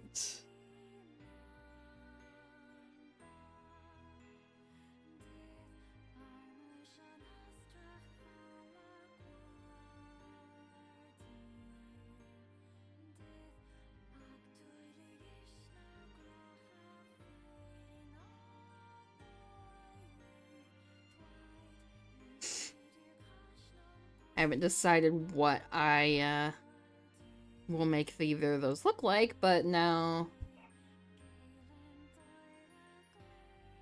I have that noted, so hopefully I don't forget, but I am a very forgetful person.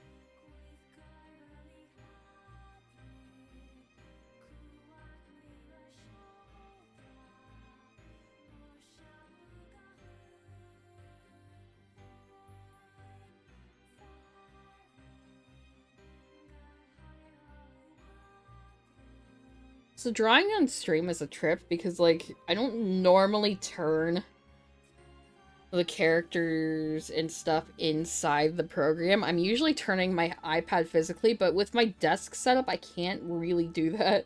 At least not without fucking everything up with my stream. So, like, bear with me if I'm, like, doing some weird shit, because my habits are all based on not being watched. Okay. This would be more like that.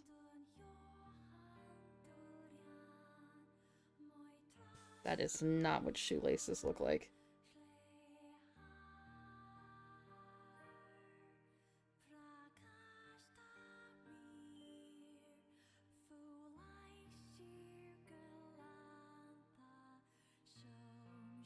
There we go.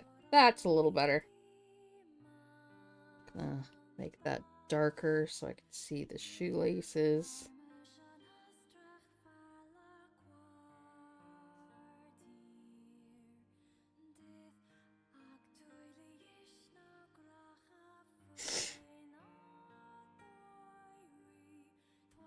There we go. Hmm? Go away, Siri. Fucking me.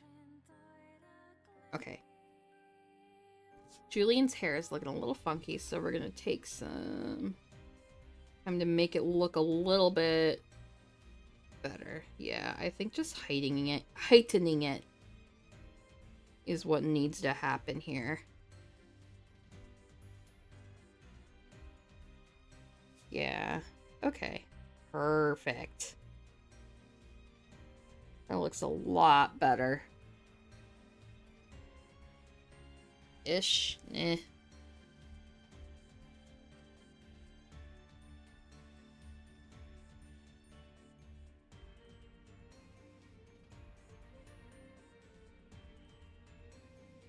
That's probably one of those things I'm going to keep tinkering with until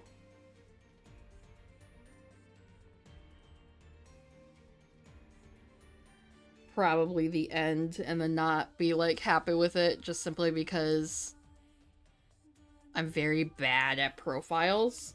But that's kind of why I'm forcing myself to keep that aspect of the drawing. So I force myself to practice with it.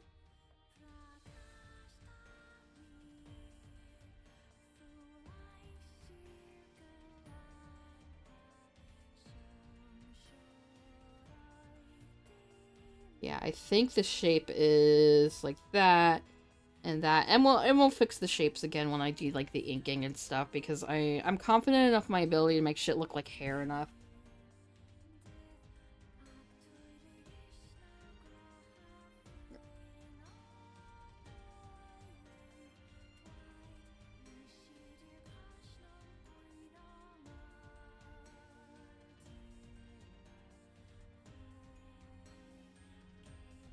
I wonder if I just need to make this just a little bit higher. Maybe that's why it's looking a little weird.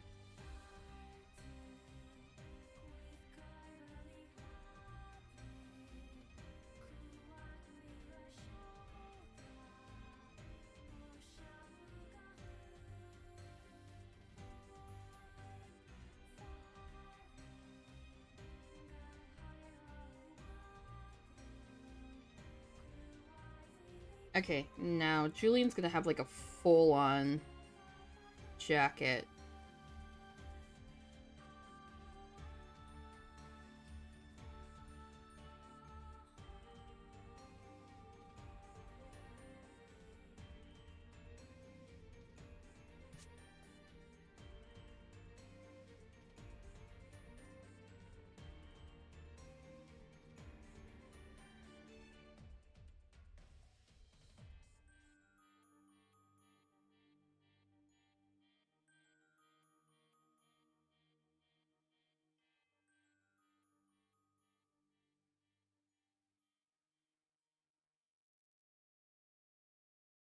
I do think I am going to give him a fur-trimmed winter coat, just because that's going to be like an immediate symbol of wealth.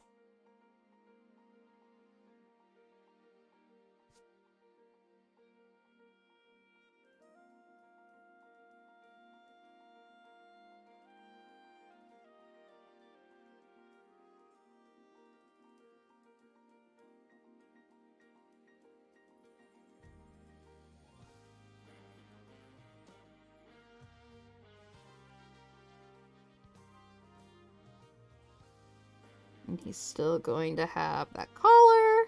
Yeah, yeah. There we go.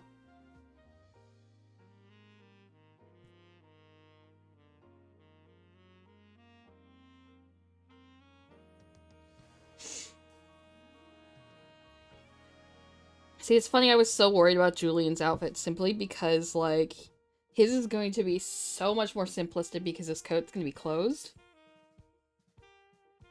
and more fitted. And it's just going to look simplistic, but it's just like a matter of like worrying about like what the cut's going to do, what it looks like, because he's going to be in just naturally a more fashionable person than Hara is, just because of his social class. I think I'm going to make this even stand out even more so I could just see the difference. Yeah, there we go. And this would go probably more right above the breast. Yeah, okay.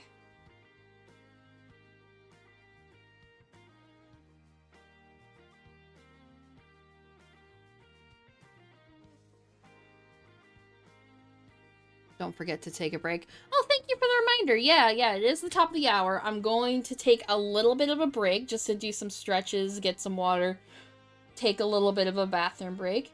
But yeah, and I will be back in around 3 to 5 minutes. All right.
All right, I am back.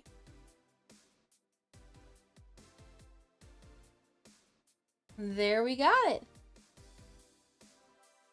Let me get my drawing reference back up.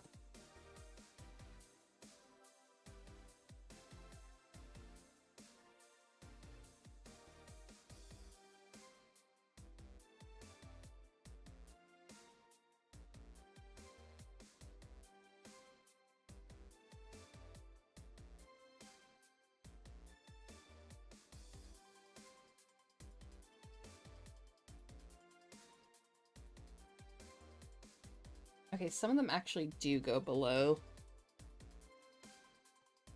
the nip nops.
There we go.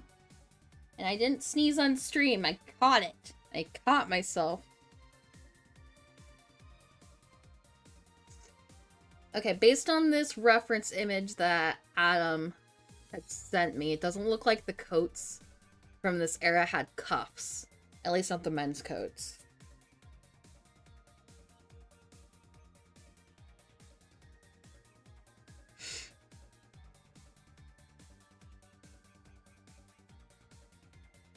And it appears they have leather gloves. I think the fun is going to be, and that's typically what men like accessorize with back then was hats. The hats are gonna give you really like where we get a lot of personality going. Okay, I'm gonna be pleated like right there.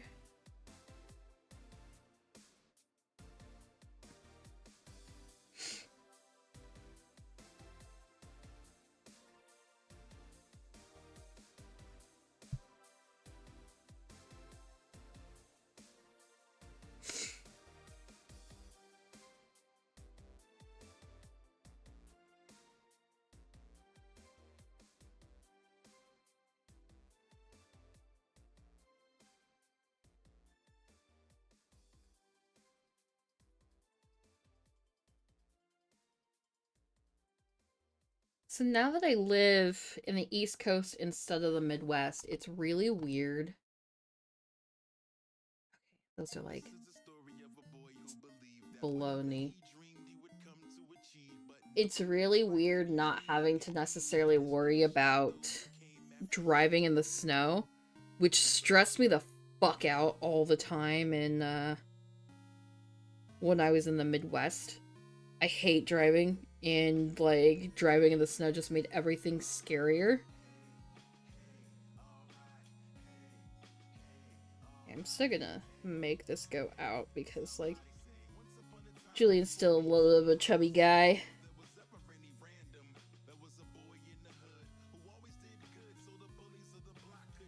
So it's just one of those things where I'm glad that I live in New York City and have like regular access to public transit to go anywhere if I need to go anywhere.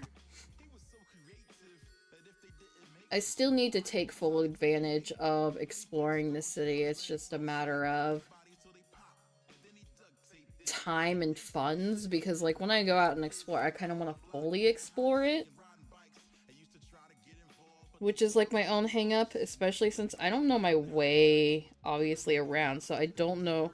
And, like, it's a big place, so I don't know where to, like, go that would be worth my time. But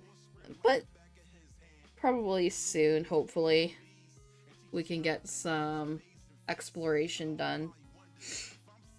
It's also a matter of that finding a dog sitter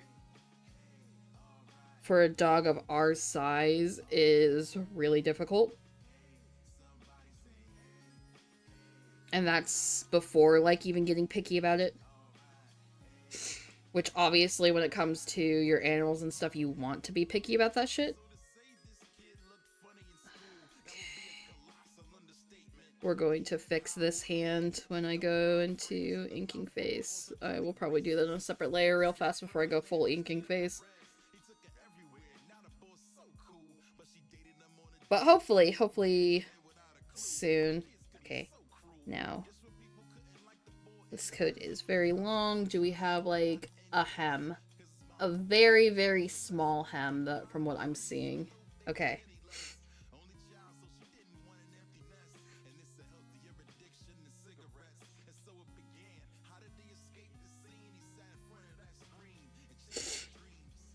Okay, and then where is she? So that means his coat's going to be actually behind her.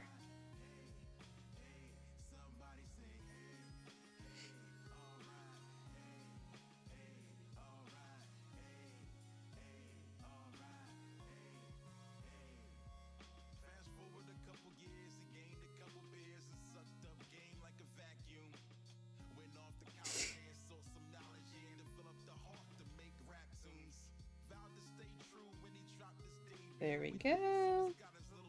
We're also going to get a seam right here, just to give some visual interest. And then his pants.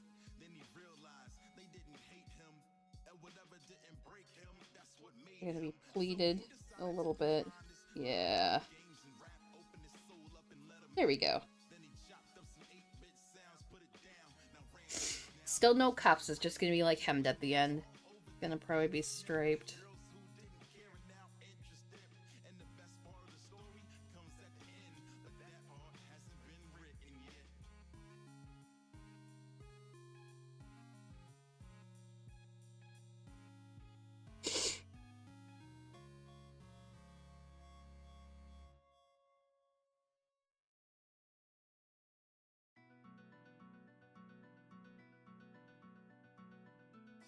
I'm not gonna play it, but it's really, really fucking funny that there's a playlist being suggested to me called Crash Out, and the picture is from the final shot of, oh god, what's it called?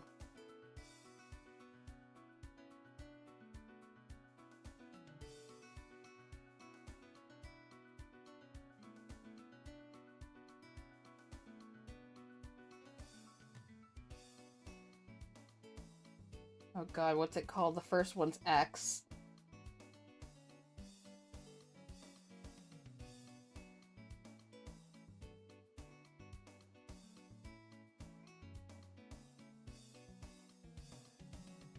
Pearl, yeah. It's the final shot of the movie Pearl. An extraordinary... Yeah, an extraordinary origin story, which is like a slasher film thing. And it just shows, like, the final shot of that as the cover. It's really funny to me because, like, Pearl is essentially a movie of a girl crashing out because her dreams didn't come true. And basically, yes, valid crash out. I support everything she does. Not really. She is kind of a... She does some pretty unacceptable shit.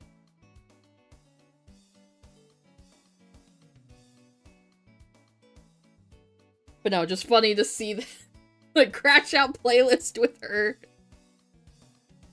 Her covering it was just really, really, it tickled me. Recommend those movies. They were on HBO Max. I think they were getting removed though, but like, they'll probably be back in a couple months. They always are. Like, I've watched Misery 3 times, and each time it's just because, like, it was like, oh shit, it just came back.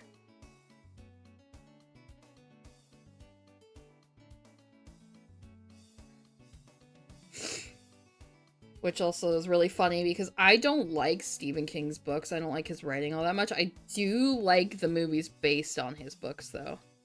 But I think that comes down to me being pickier about prose than I am about movie stuff. Except for apparently I am picky about movie stuff if I don't like Fargo.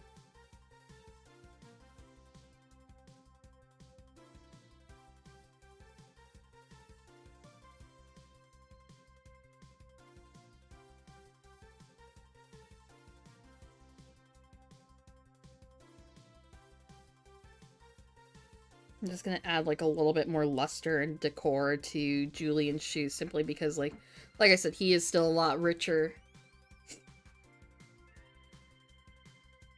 than Kara. Yeah, I'm really liking how this goes. I still need to fuck with Julian's face a bunch more because I don't like how it looks and I don't know why. And I think it's just simply because that he is,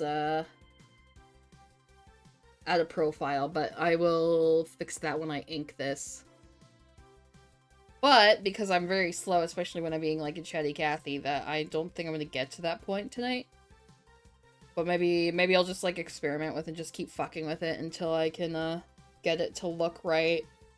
And I think that just comes from, I don't know what the front of his face looks like, so maybe I'll just like do a sketch off to the side to design his face and then fix his profile accordingly.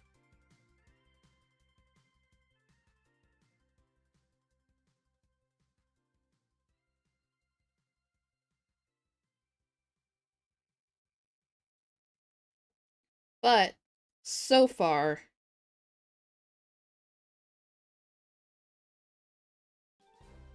I think I have a really good handle on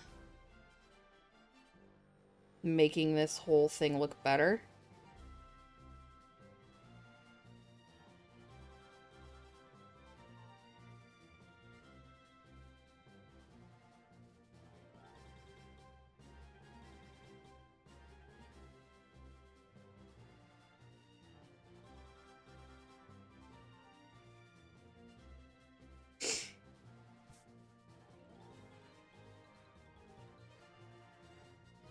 Okay. No, I do think before I move on, I need to fix Julian's face, so I think what we're going to do is I'm gonna draw a front version of his face off to the side. And I need to do this before the hats, I think.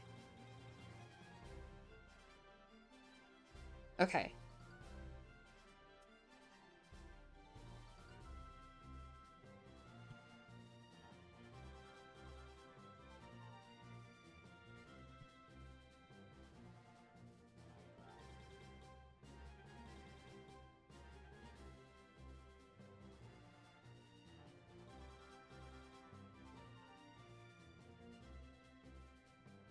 Yeah, because I don't think I've ever drawn Julian other than in the profile, and I think that's just like what's fucking with my head is I don't know what he looks like from the front. Not well, anyway.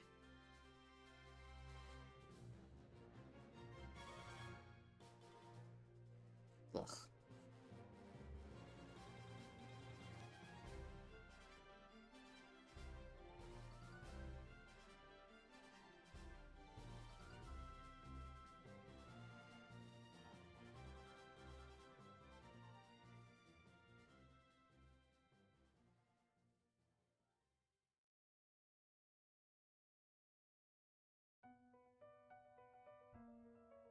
Okay.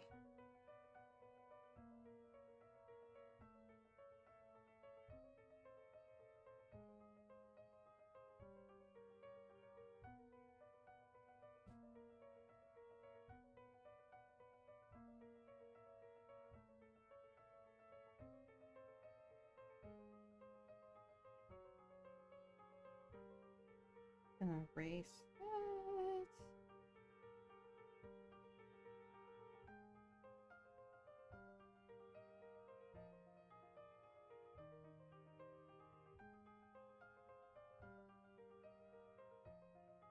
Okay, get the hairline going.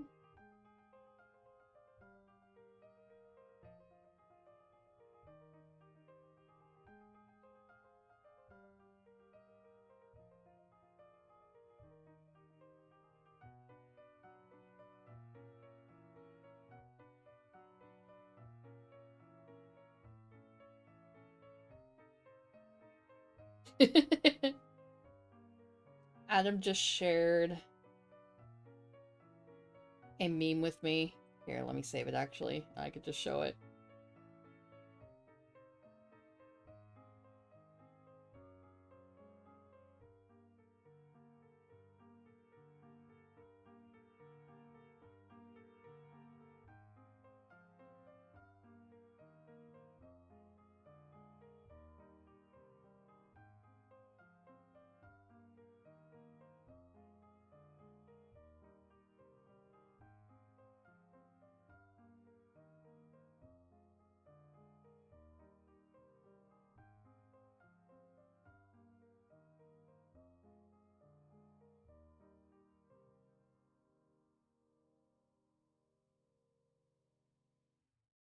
Adam just shared this meme.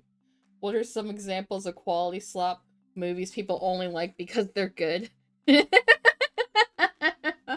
kind of essentially how it felt when you were like, how you like The Brutalist, but you don't like these other unrelated movies? It's award bait. I don't know, it's just... I like the movie.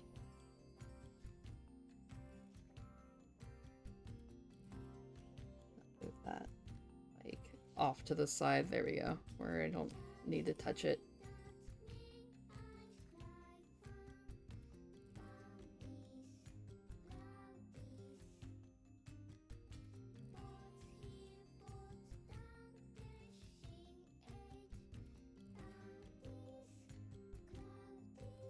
Oh man, I love Pascal and that whole village in near Automata. I'm getting really sad thinking about it again. Oh no.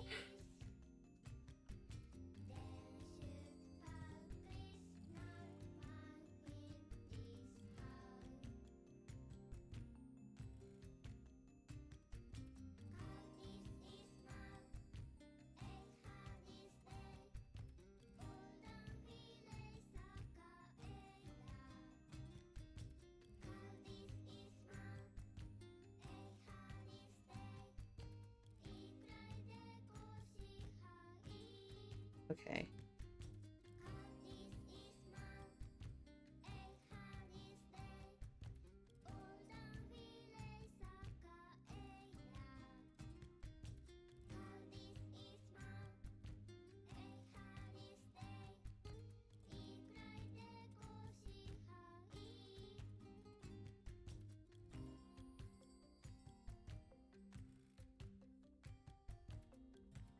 Okay. So I think I'm getting a handle at least on like the head shape. Yeah, I think I'm gonna need to just redraw him entirely.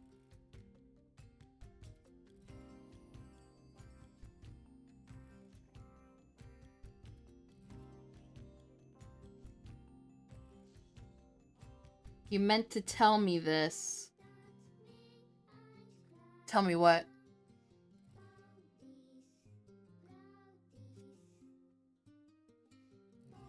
About the meme?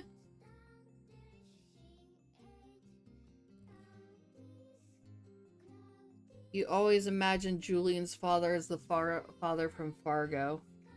Okay. I think the father from Fargo was a lot kinder in comparison to Julian's father, though.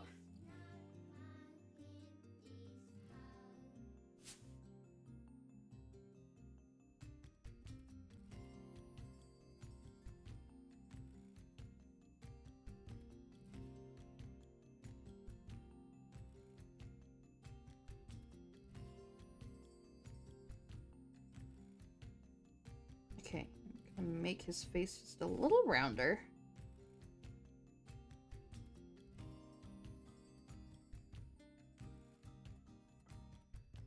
Yes, but he tried to lowball his daughter's kidnappers. That's also true. That's also true.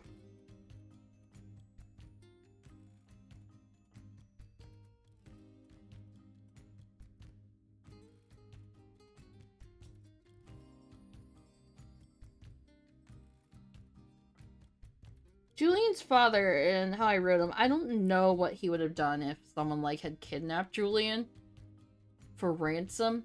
in like what he would pay or not. I think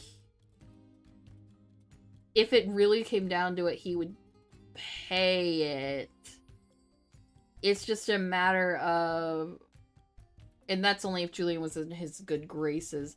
It's just a matter of his demonstration of when you're not in a very loving family, what happens if you go off script on what your parents' expectations are, essentially. Basically just relatable in that aspect for me.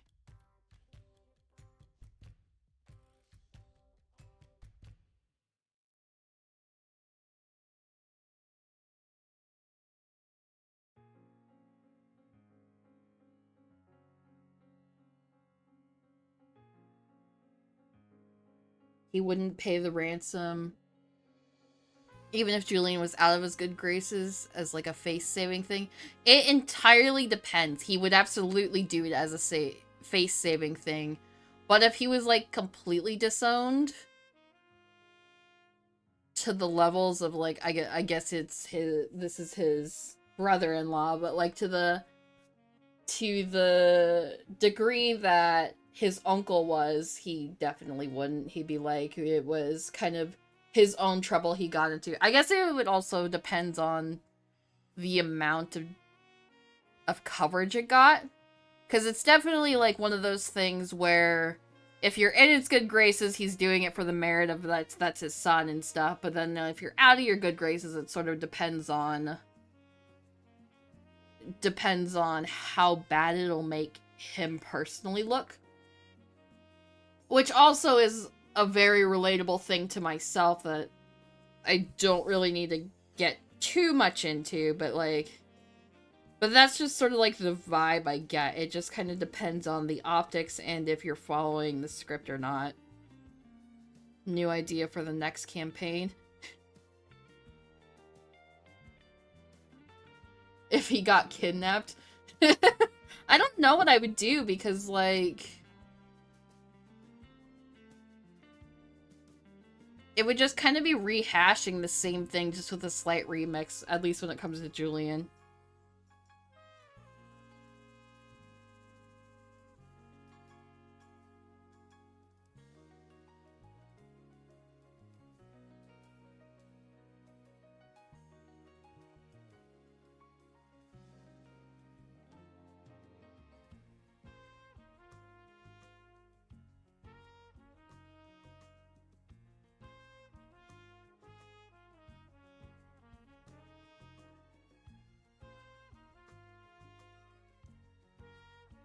Thank you, Nightbot.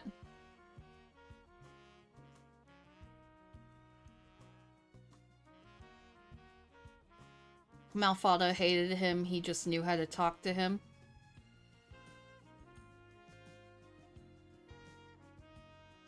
I suppose so, yeah. There wasn't like a full trust there, though.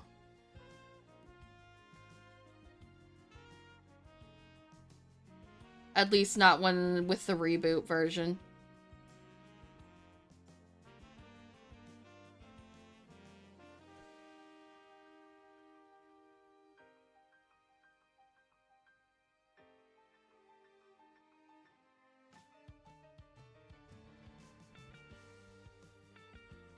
Actually, I love that emoji. I keep thinking it's our cat.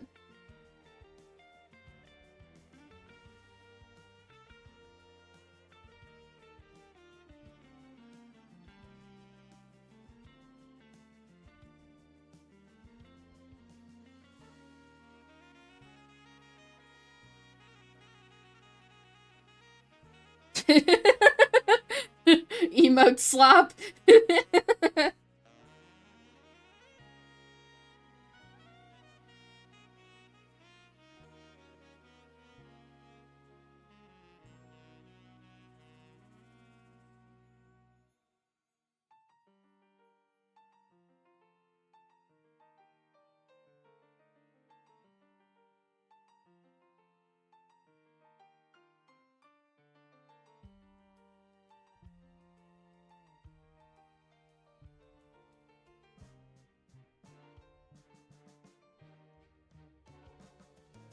Okay.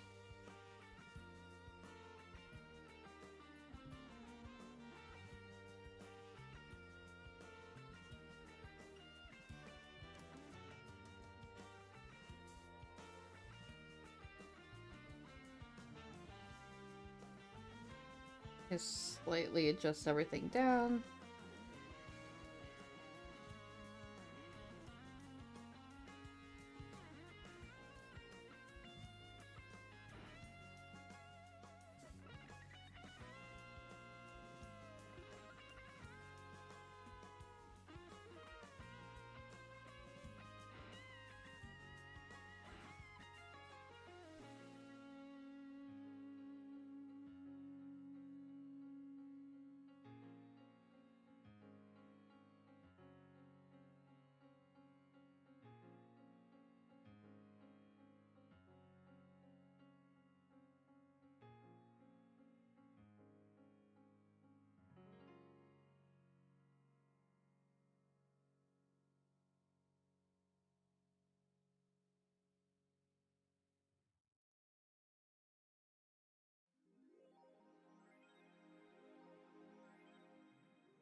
Okay.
Okay, so now that I could see that they look nothing alike, I think part of the reason is it's definitely the eye for sure.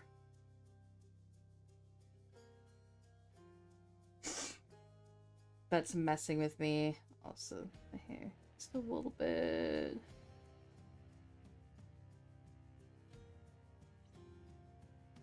I'm gonna move this. So it's looking.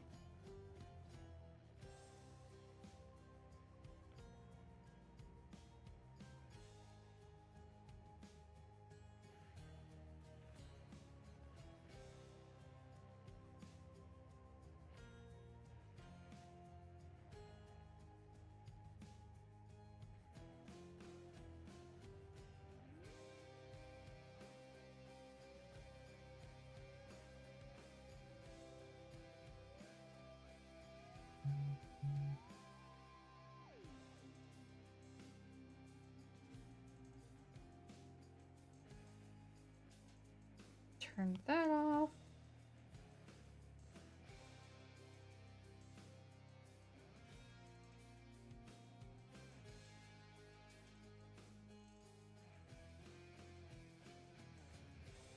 Actually, first let's turn back on this layer. I'm going to copy this so I can just sort of have a reference.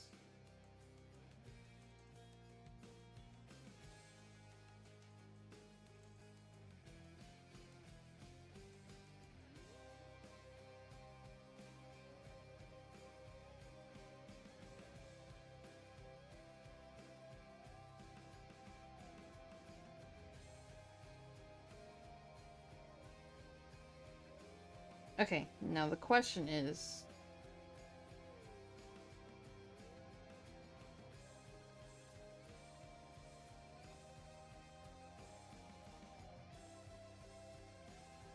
what was wrong with this face?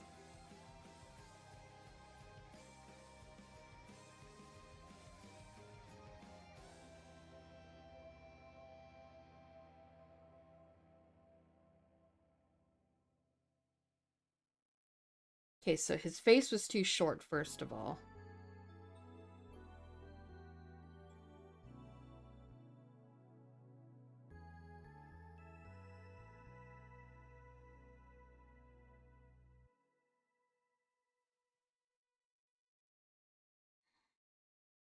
Actually, let's go up just half of... yeah, there we go.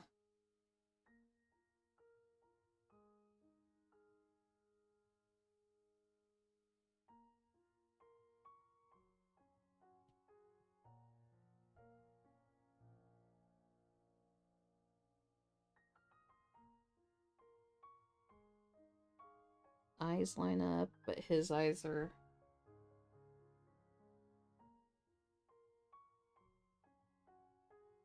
ears are a little different.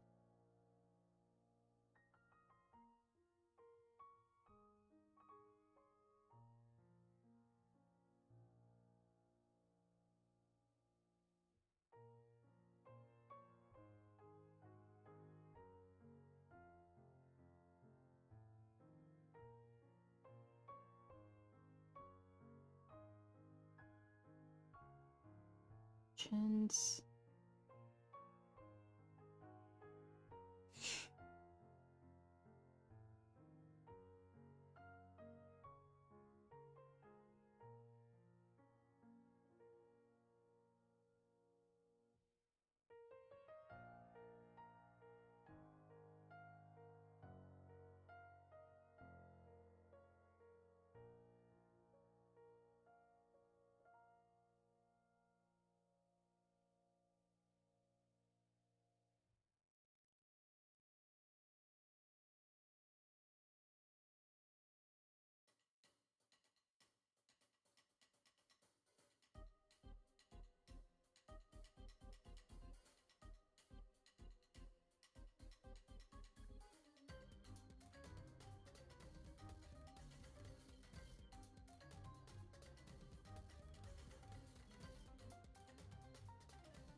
Okay.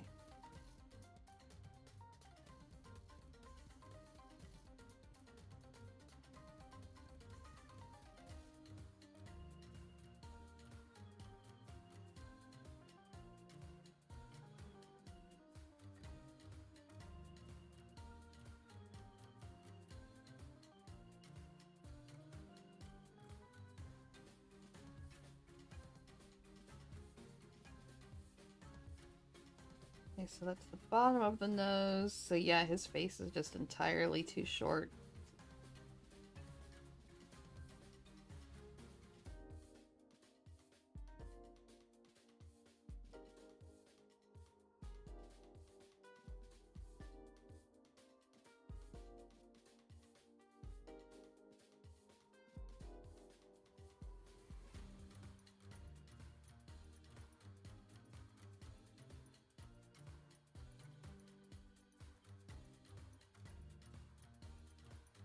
And then that's the height.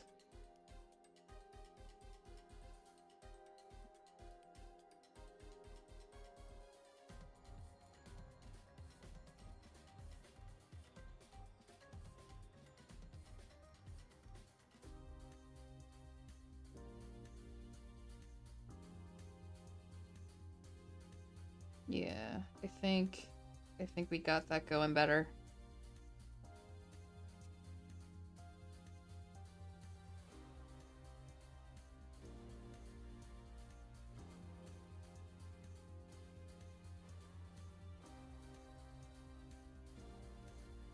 But yeah, sometimes just in order to fix a drawing, you gotta draw it from a different angle. So for sure,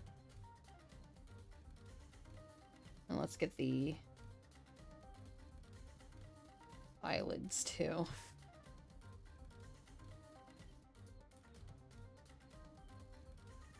Eyelids are too high.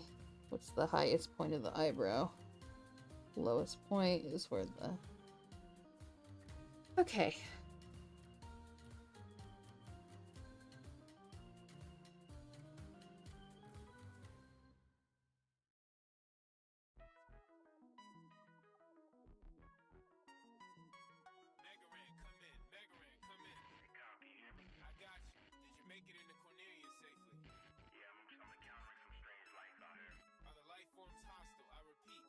That's definitely especially this area that got really messed up in the drawing process.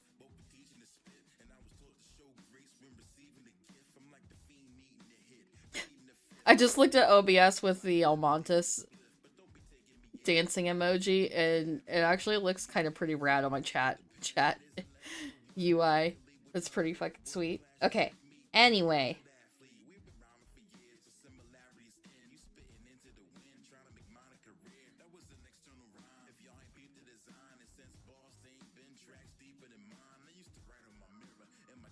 Okay, so this whole thing is the bridge here. And then...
There we go.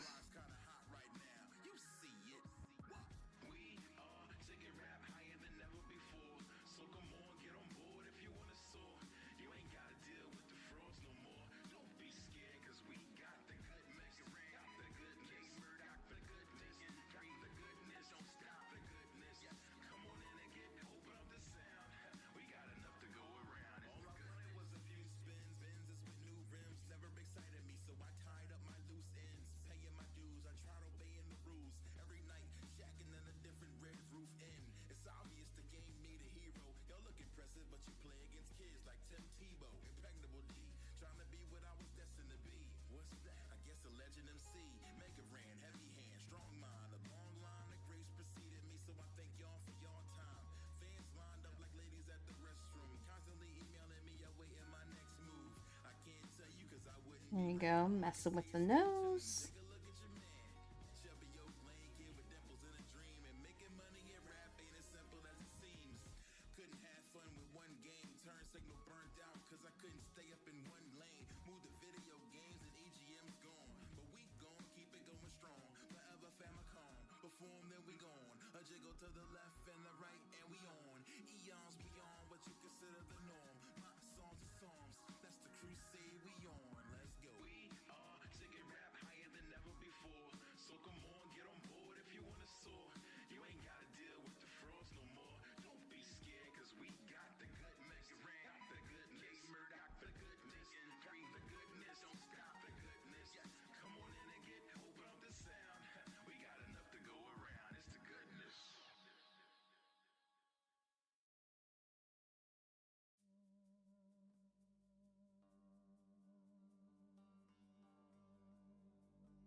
There we go.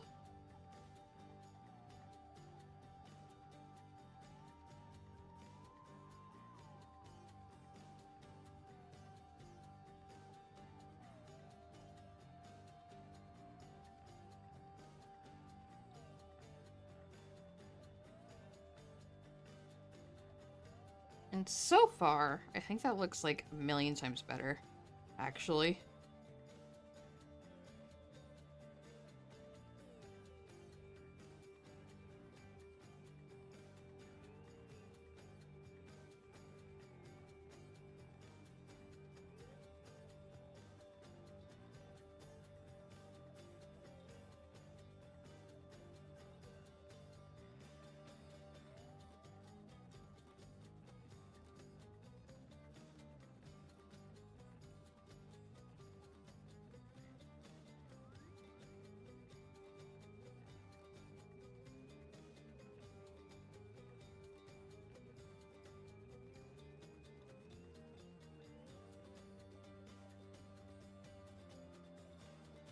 Okay.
Okay, that is actually looking a trillion times better.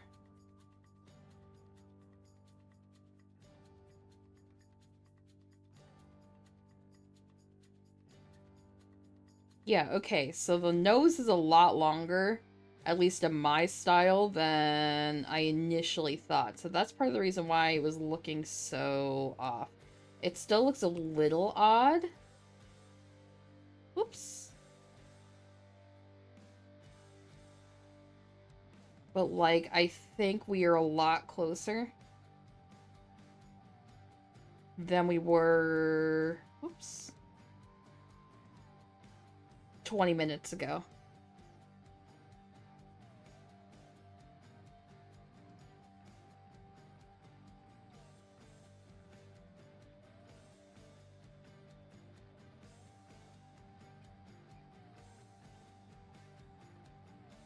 Coming along nicely. Thank you.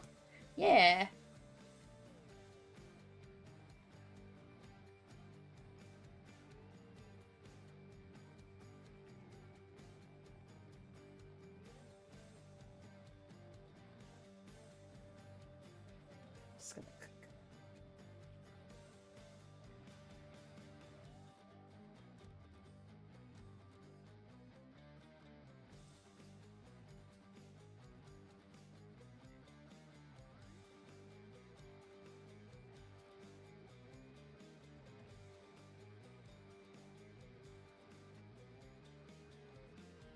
There we go.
There we go. I just learned how to use the liquefy tool kind of properly, and it's been a goddamn lifesaver.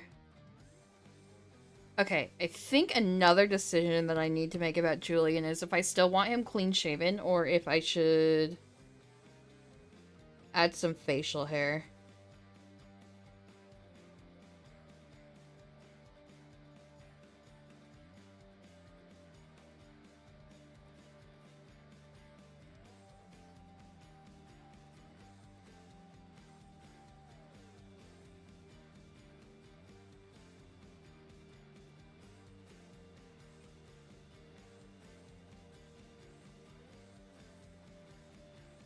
But we'll probably experiment with that a little bit more. Give him the Art Deco stash? The one with the curls, or what are you specifically talking about?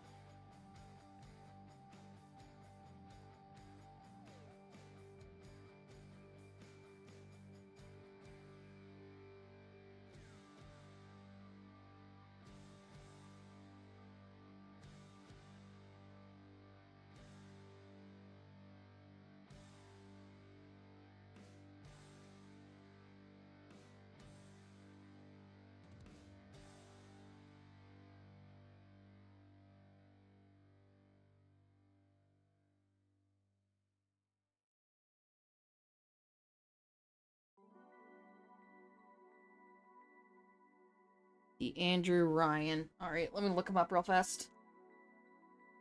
It's...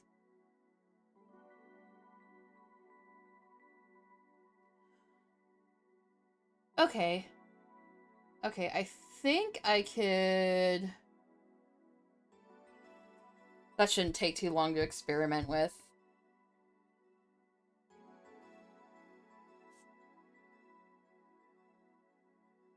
Whoops. Not selected. Oh, because I'm on the wrong layer.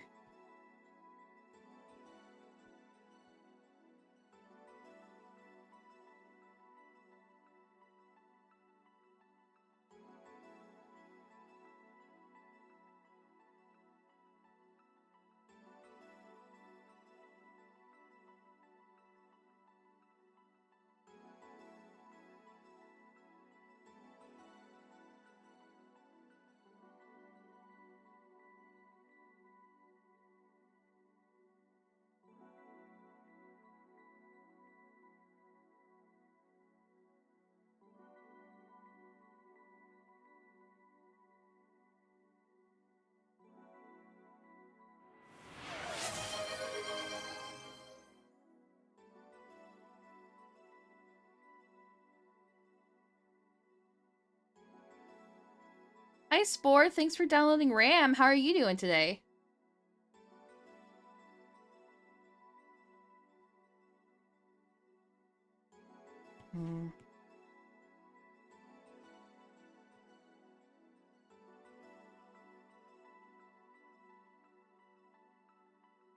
Immensely tired. Oh no. Is that from your classes, or is something else happening? If you don't mind sharing. If you don't want to, that's also fine.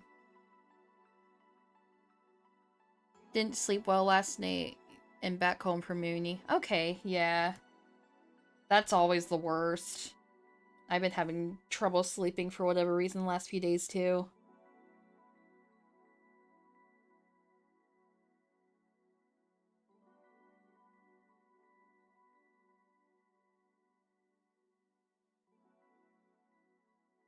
Adam, I didn't like how the Andrew Ryan looked on Julian, but maybe that's just because it was too new, but it was looking a little bit weird. Oh yeah, thanks actually for doing the shout out. Yeah, shout out to Spore. You go ahead and follow her. She does a lot of cool things, going to lurk while you eat and then do uni work. Yeah, thanks for dropping by regardless. Have fun eating, and hopefully the uni work isn't too bad.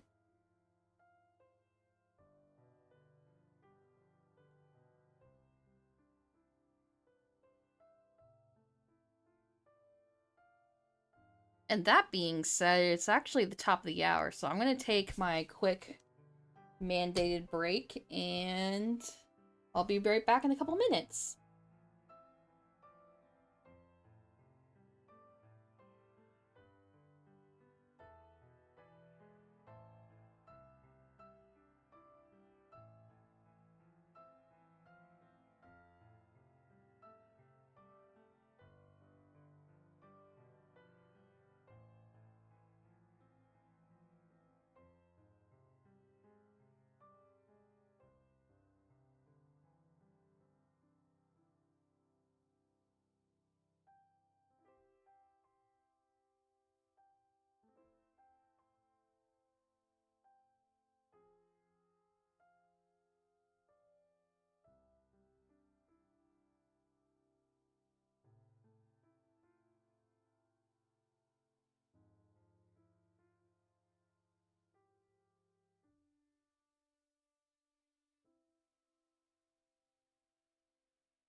Alright, I am back. I am stretched. I am hydrated.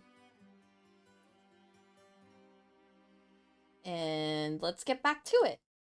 So I almost started going straight into inking when I remembered that they need hats. And also I realized that maybe giving Kara a scarf would be a good idea, but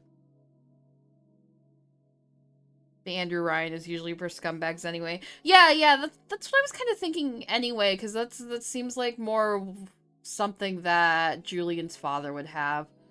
Like, I guess inherently, at least from what I've seen in media I've picked up, is that when it's clean shaven, and they use that more of like a nicer, like sort of more innocent person compared to like certain mustaches that like signal villainy for for a simple way to put it. Oversimplification, I guess I should say.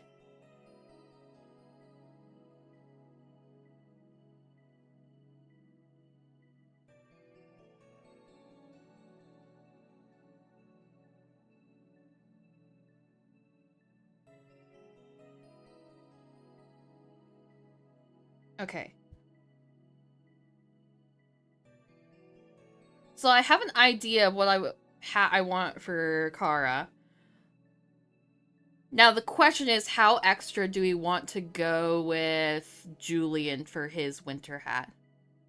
I just figured Jules is an innovator and it's based on Lindbergh, as he was the original CEO inventor. But here's the thing, Jules doesn't want to get big or rich or anything. He just wants to have his own little shop and kind of just not be in the spotlight or make a bunch of money or anything. He doesn't want what's tied to that. Just, and that's mostly because of like the expectations that his father did.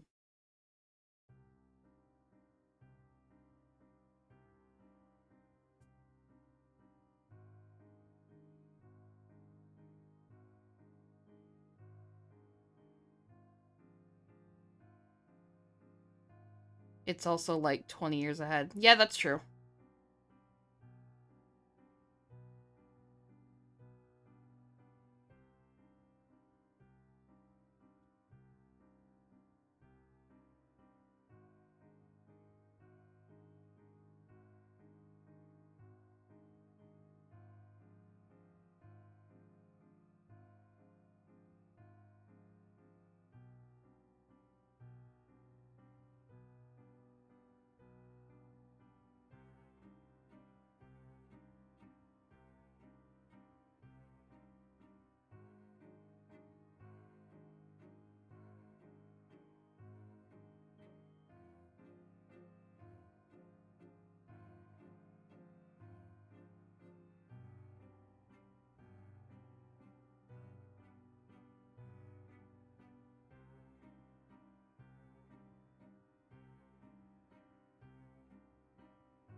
Okay. So I have an idea on what I'm doing for her hat.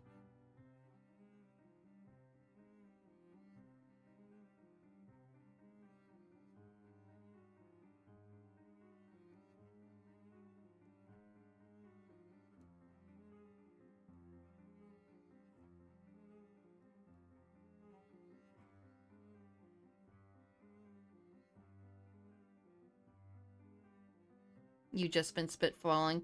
That's fine. That's part of design work and stuff. Just gotta try shit.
the reference I'm taking for this hat, this old guy, he looks like he's got his stuff figured out. I admire him.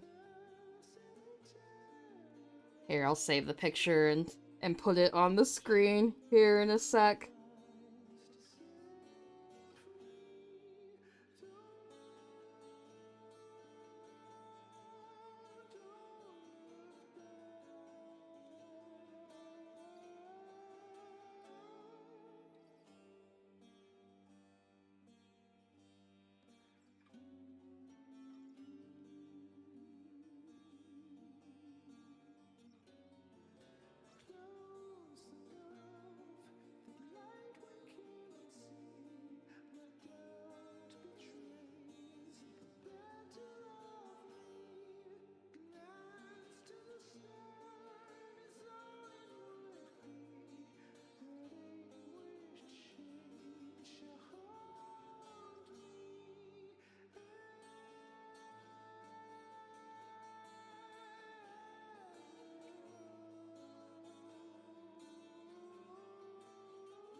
Alright. Getting it out. Oh no, he just seems like very, very charming to me. He's got a nice smile. He just looks like he'd be a friendly person who you would want to have a beer with and would just like give you a pat on the back as he went along his way. Alright, that bit was not worth it. But you know what? We all got to see that lovely man, so can't be all bad.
Not the same clothes, but that old guy is also like what I imagine what Dispatch looks like in Cloudpunk. Which now I'm thinking about Cloudpunk and I'm like, damn, I would play that game again. I loved that game.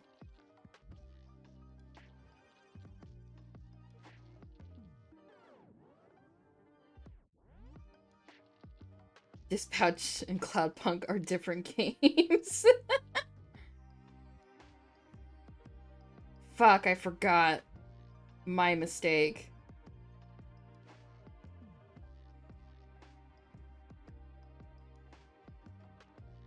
Oh my god.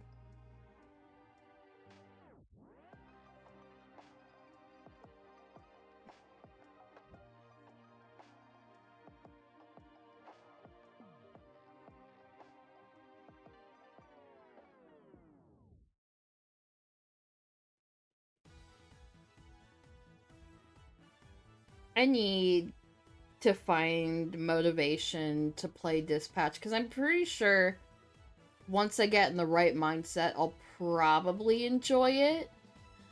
But at the same time, I just haven't found anything that I really particularly want to latch onto when it comes to that game.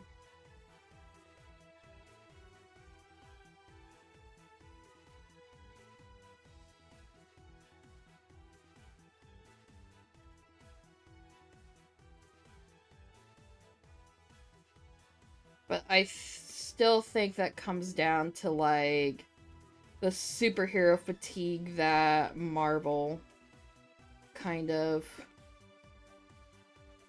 forced upon me and, like, most other people at this point, I think.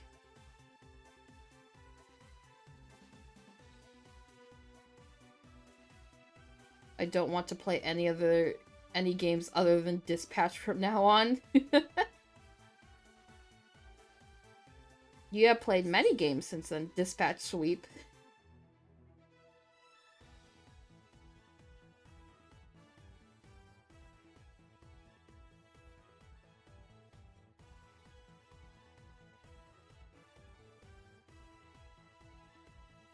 Yeah, I think I'm also gonna give Kara a scarf.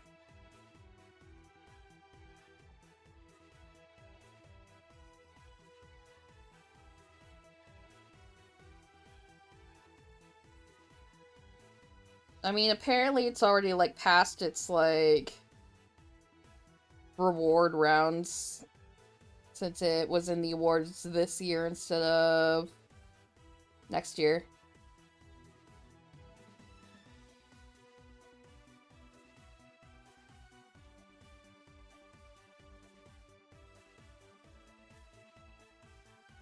Horribly snubbed. I think it just had stiff competition, to be quite honest.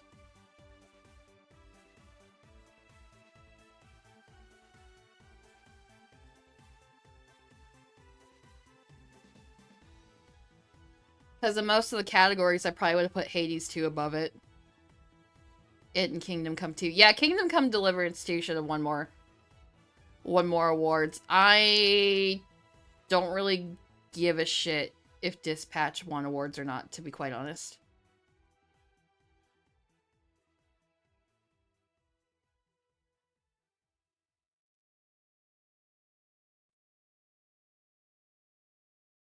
But again, it was really stiff competition.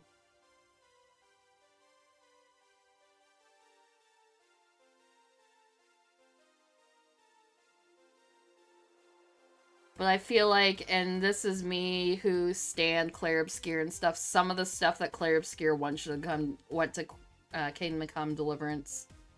I can't think of an award that Dispatch should have won that I wouldn't have given to either Claire Obscure, Kingdom Come Deliverance, or Hades. But again, I haven't played it. I just don't...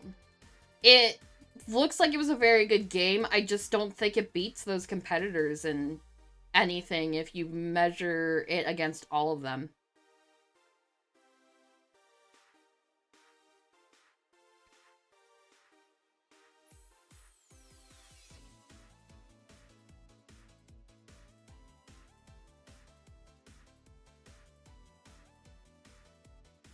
But I think it's just one of those things with Dispatch, the more I find out about, the less interested I am in it. But maybe that's just because people, like... It clears Hades 2 and everything but gameplay. I can't make that determination because I haven't played both games. But I also disagree because the art direction in Hades 2 is a lot more fascinating and pretty than Dispatch. I don't really like the look of Dispatch. I don't think the character design in Dispatch really accomplishes what they're wanting to accomplish half the time. But I also don't really like classic comic book hero looking people, and then, I don't know, it's just kind of a mismatch. In terms of art direction, Hades for sure beats Dispatch.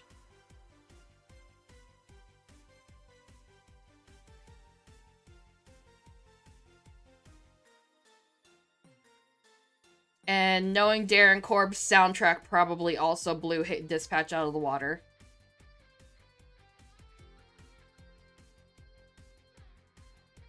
No way, I could take a look at the art of both the games and see that I like what they did with the art way better in Hades 2 than they did in Dispatch.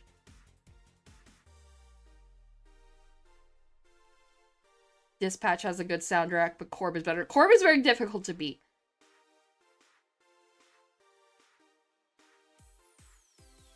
Literally, like, if Hades 2 soundtrack would have won over Clair Obscur in terms of, like, soundtrack, OST, at the Game Awards, I would have been fine with that.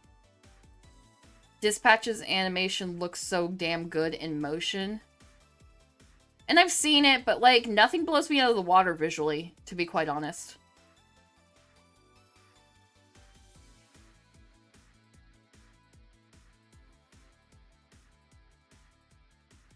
Like, the only thing that really catches my interest about Dispatch, if I'm being completely honest, is the voice cast. Not even the characters themselves, the voice cast. Who they have hired for, like, voicing the characters is the only thing that's really got me interested. You could have written Dispatch, and that's the highest praise you can give something. Okay. I mean, the VA work is incredible. Yes, yes. From what... And I haven't really heard too much about it or like, heard it too much for myself, I should say. Just because I don't want to necessarily get spoiled. But, like, yeah, so far as time goes on, I was, like, hyped for the game, and then it came out.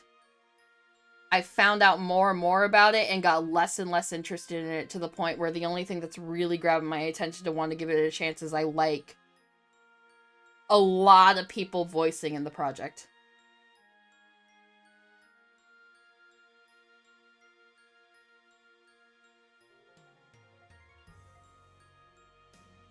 But especially when I hear about the romance part, when I find out, or like the more I find out the romance part, which usually should be optional in those games, but it sounds like it's a huge part of the game, like you're gonna be missing out on quite a bit. I can't stand either of the love interests. From more and more I find out about it, the less and less I like them. And I guess there's a way to do, like, messy, like, unlikable characters and stuff like that. It's just, I don't know. I need something else to anchor me to get me interested in it, which is why I haven't really bit the bullet.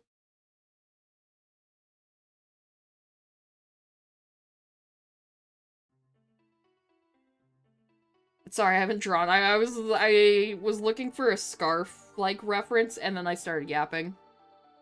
At this point, I just think you'd hate it. Well, I don't want to be, like, super pessimistic about it. I just being real about it as well. Because, like, I'll be completely honest with you two. When you guys try to sell me on something, you focus on all the shit that I don't care about, and then, like, completely ignore the stuff that I do care about. Because you guys care about entirely different things than I do. It has boobs.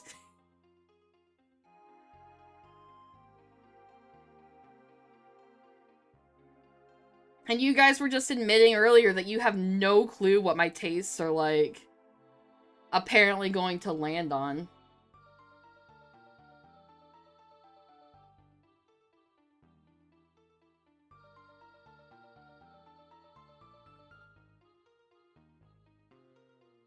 Your tastes are a genuine mystery. I feel like they aren't. I feel like I have a vibe for them. I just think people don't focus on the same things I do.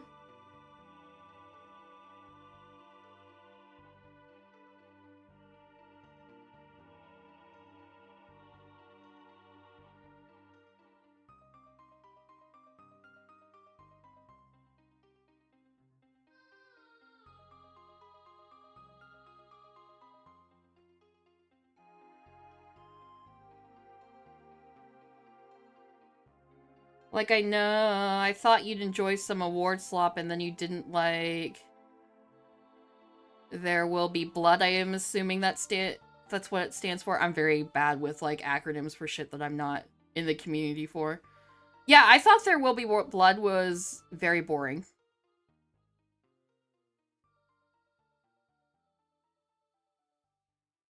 I don't know, I guess it just didn't click with me very well. You also hated Happy Feet. I fucking hated Happy Feet. It was... I know people love that movie. I did not like it, even... Especially as a little kid. I also thought that movie was boring. I also think WALL-E's boring. Like, I'm a very controversial... Oh my god. Controversial...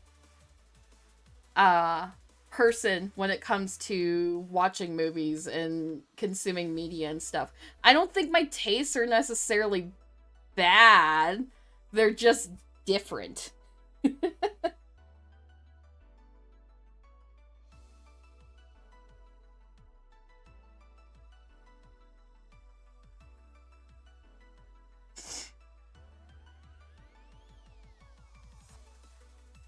They're not bad, they just make no sense to me.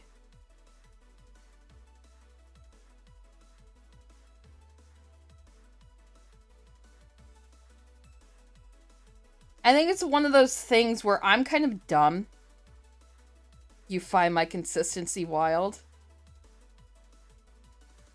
You can't recommend anything anymore because it's incomprehensible.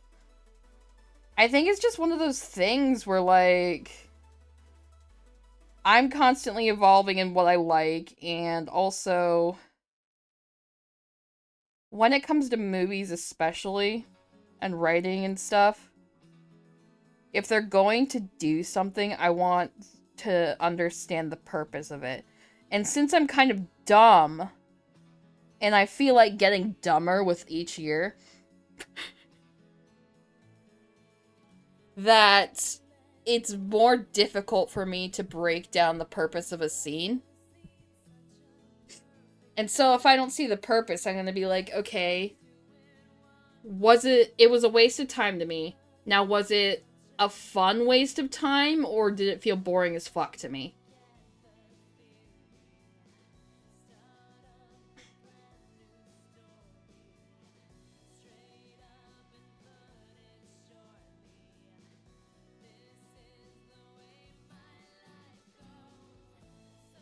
Also, it's fun not being able to be, like, predictable. I don't know, like, people, and here's why I think I'm, like, the world's most boring person. Like, when I was growing up, a bunch of people, like, went out of their way to remind me that I was the world's most predictable and boring person constantly. Which is kind of a dick move. But, you know, it happened, so I, like, internalized it as a kid, and I'm like, you know what? At first I embraced being boring, but I guess, like, I just completely, like, decided, or, like, I guess not decided, because I didn't. It's just truly a coincidence that this happened.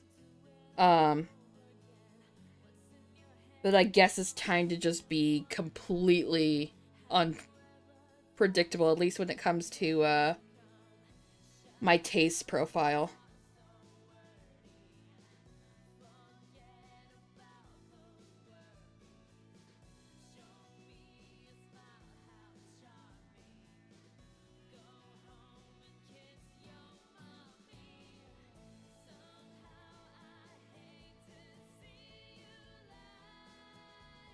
I try to only bring you smart things, but then you also hate all the hype moments and aura I bring to you. You make a lot of choices based on stuff that happened as a kid. I mean, everyone does. It just happens. Like, you point that out about me like it's unique, but everyone does. Everyone makes choices based on a kid, and I don't make those choices on purpose. And Adam, I don't know what hype or aura moments that just completely went over my head that you are saying I missed. Not that I disbelieve you, I just don't recall anything, because maybe they just weren't hype to me.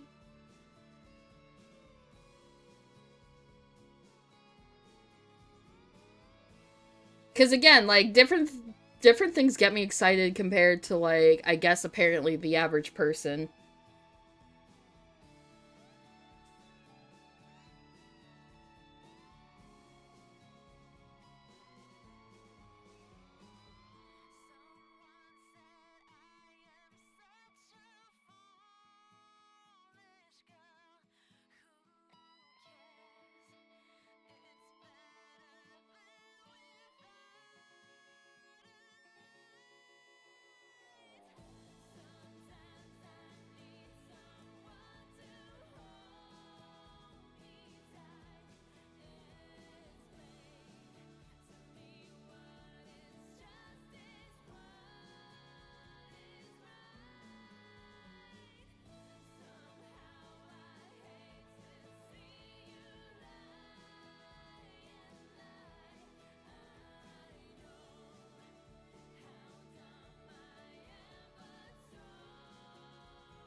And I'm just trying to decide a winter hat for Julian at this point.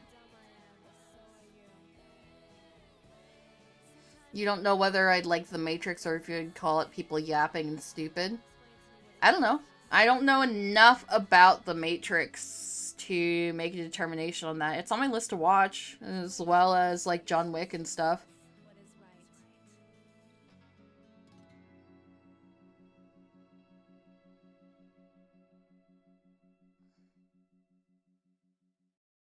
At least you love Lebowski. I love the Big Lebowski. It was really funny.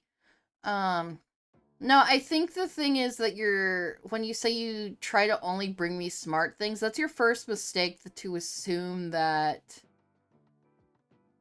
I only want smart things. Because a lot of the time, okay, not a lot of the times, but when something tries to be smart, if their whole focus is on being smart, they come as obnoxious and pretentious, and not in a good way. Like, I completely stopped watching movies for like 10 years. So I am not the world's most intelligent, I guess, moviegoer. Just simply because I avoided movies for so long, because I didn't want to commit the 3.5 fucking hours that usually is the runtime for movies nowadays to watch something that I'd end up hating.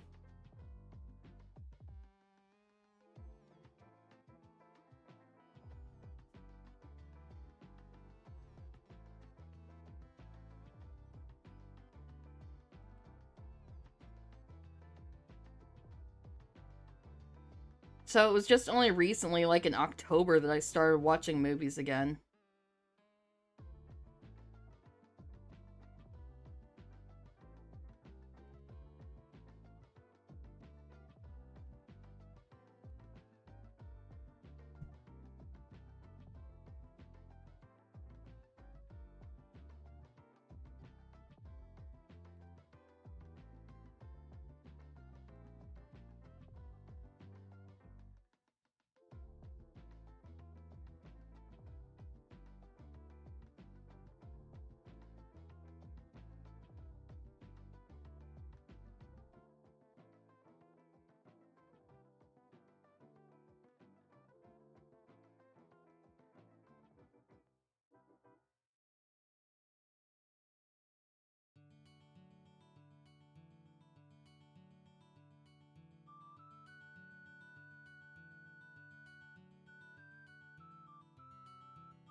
You like smart things, but you have no one to show them anymore?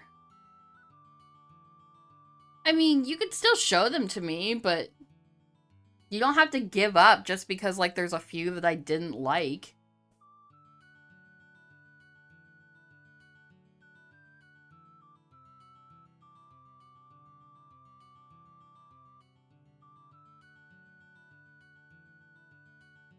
That's just kind of essentially, like, I don't know.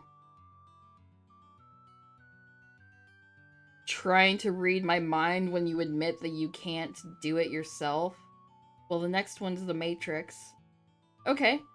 I don't remember if any of the streaming services we have has The Matrix, though, is the issue.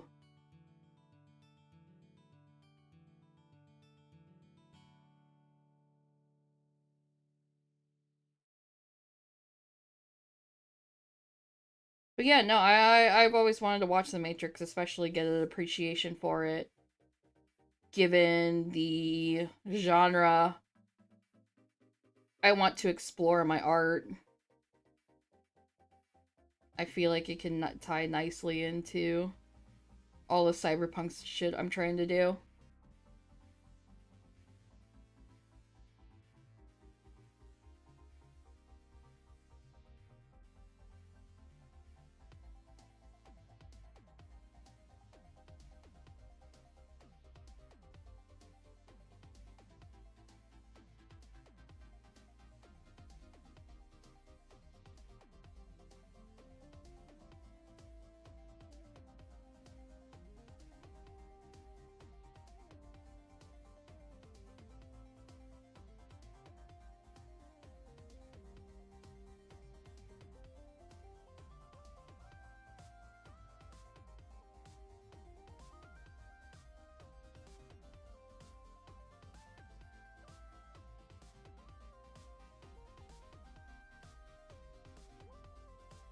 I like things that make you think and earn it.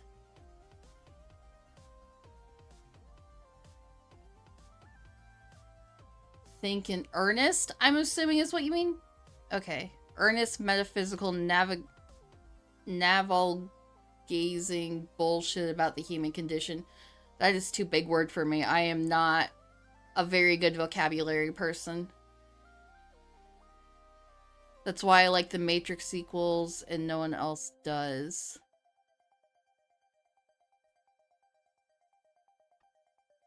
Sorry, I'm dumb. I have to Google that word.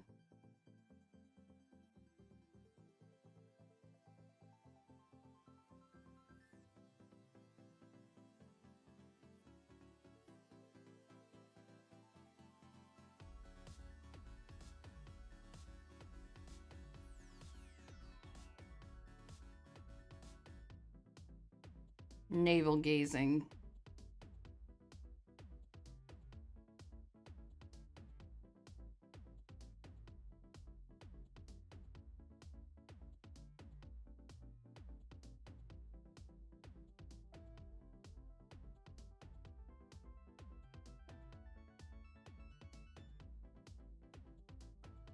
Oh, just like self-contemplation.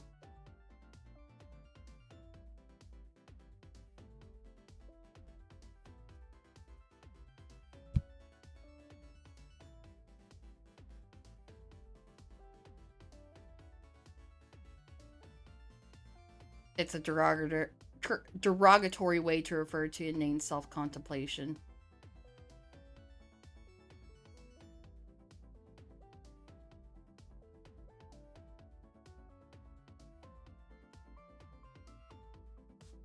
I mean, I suppose so. But, like, everyone says that they want to watch stuff that makes them think, you know? Like, no one wants to feel like... Everyone feels like they have to justify that the things they like to watch are smart or whatever, or intelligent, or there's a deeper meaning to it other than you find it entertaining because, like, everyone gets so fucking judgmental when it comes to taste. I mean, I hid all my tastes for so long because people got really, really fucking judgmental because, as you could see, I'm very weird about, like, what I like and what I don't like.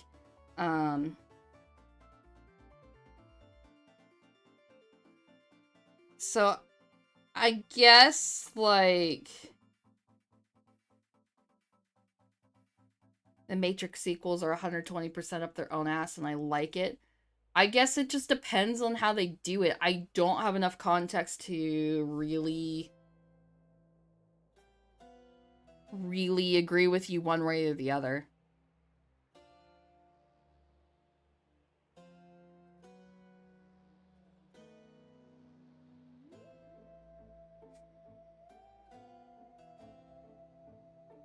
And maybe it is an accurate descriptor, but I don't know. I guess I don't really like the descriptor of something being smart or not, because that just, like... And I know you're not doing it, so, like, don't think I'm accusing you of it, but, like, everyone just gets so fucking elitist when they use that descriptor for a movie they were watching, or media they like to watch, if they say that they're like, well, the things I watch are smart and good thinkers and stuff like that. I was like, are they, or are you just trying to, like, make yourself feel good? I mean, like, you're making a joke here, and I know you are, but, like, that was a justification so much of the fan base had for watching that fucking show. They were like, it's smart, it's well thought out, it's like, it makes you think, and it's like, oh, you're serious? Oh, okay. Well, I mean, here's the thing, like, it can be smart, but if you don't understand it, which, like we have established, I'm really fucking dumb. Can you really say you're watching something smart if you didn't understand it?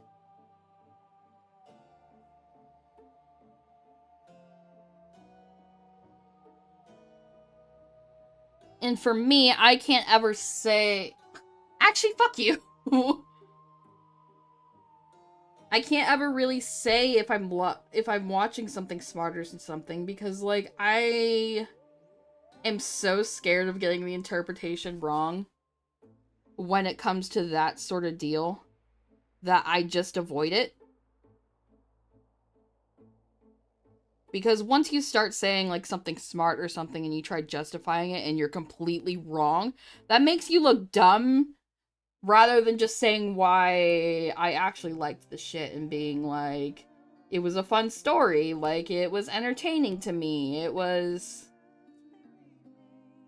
Because I do like stuff that makes me think, but I'm going to hesitate. Yeah, it's probably better. Hesitate to tell people that something made me think, because 99% of the time,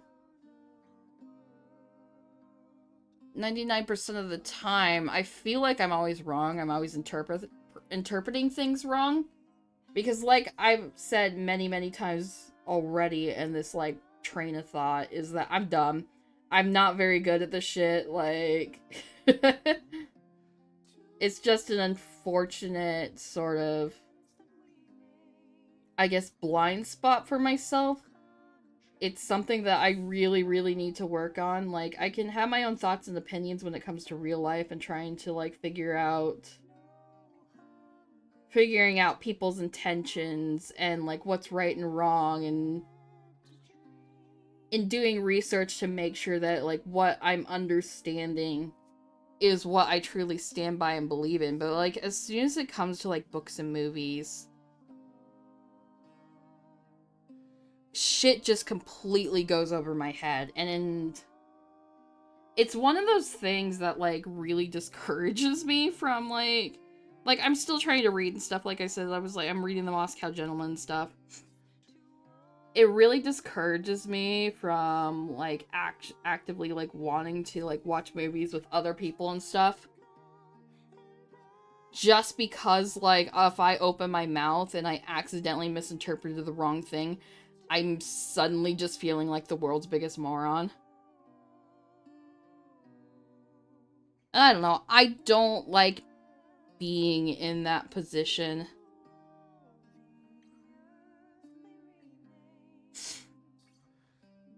Just because, like, if you demonstrate that you have very poor media literacy, like, people rightfully, I guess, probably rightfully assume that you kind of just don't develop proper opinions in general, because people usually, like, go to media first and stuff.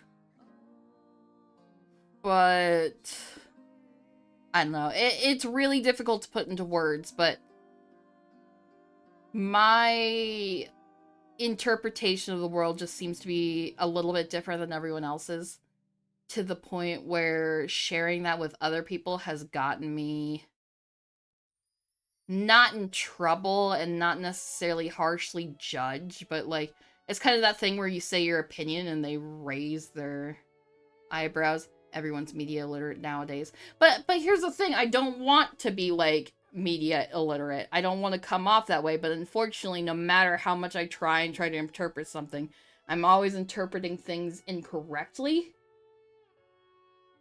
So it makes me want to, like, shut in and not, like, talk about the things I watch and read. Because, like, I don't want to get that look where I say what I interpreted or what I saw, and then have them do that eyebrow raise and be like, oh, geez, like, wow, okay. Because, like, I don't know, that just feels really shitty. Like, I'm sharing something I enjoyed, and then suddenly I'm put on blast for something that I didn't think was that serious. You do that all the time. The eyebrow thing?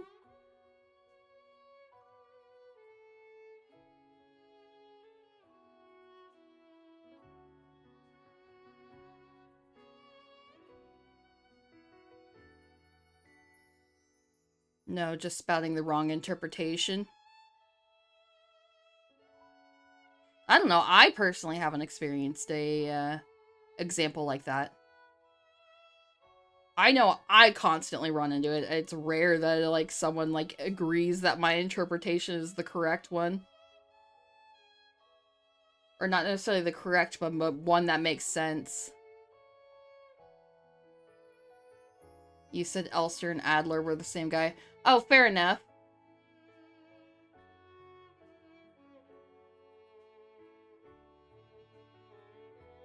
And you hit me with the eyebrow thing. Yeah, I want to be clear that it's not necessarily, like, you're a shitty person if you hit me with the eyebrow thing. Like, it's something that people do just without realizing. Like, you're going to be surprised by some takes people have.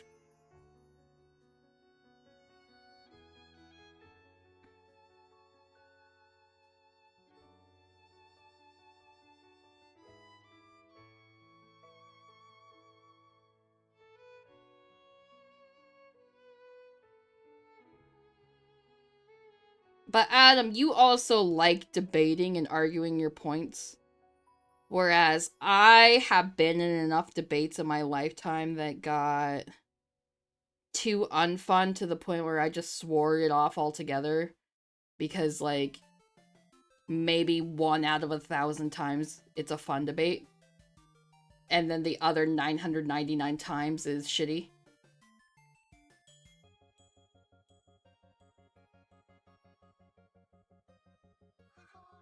Well, yeah, always, like, keep learning and looking things up. It just...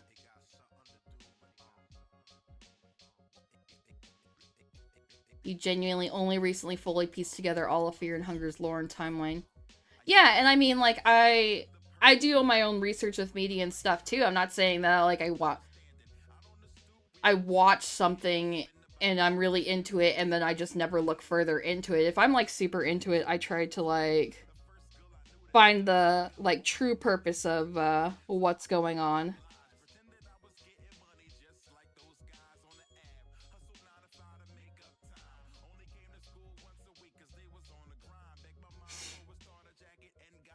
Like, I need to get my hands on the books, but I'm going to be working on looking deeper into the cyberpunk lore. Don't be so anxious about other people's opinions. And I know on a fundamental level I shouldn't, but that is way easier said than done. Especially when people are so fucking... what's the word I'm looking for here? Conditioned. People are so conditioned to care about other people's feelings and opinions and stuff like that. And, like, for certain things, that has completely, like, that ship has completely sailed to the point where I don't care about other people's opinions. But it's definitely still really prevalent when it comes to music taste and movie taste. Because, like, and not to, like, trauma dump on you guys or anything, but, like, people are mean. People, if you are in the wrong group, or if you don't find your safe people growing up, or if you are growing up with not so positive people, you get really harshly judged on the dumbest shit, and then you just carry that with you for the rest of your life if you're not, like... if you don't, like, specifically spend years working on it or going to therapy for it or whatever. And that it happened to be music and movies for myself in that regard.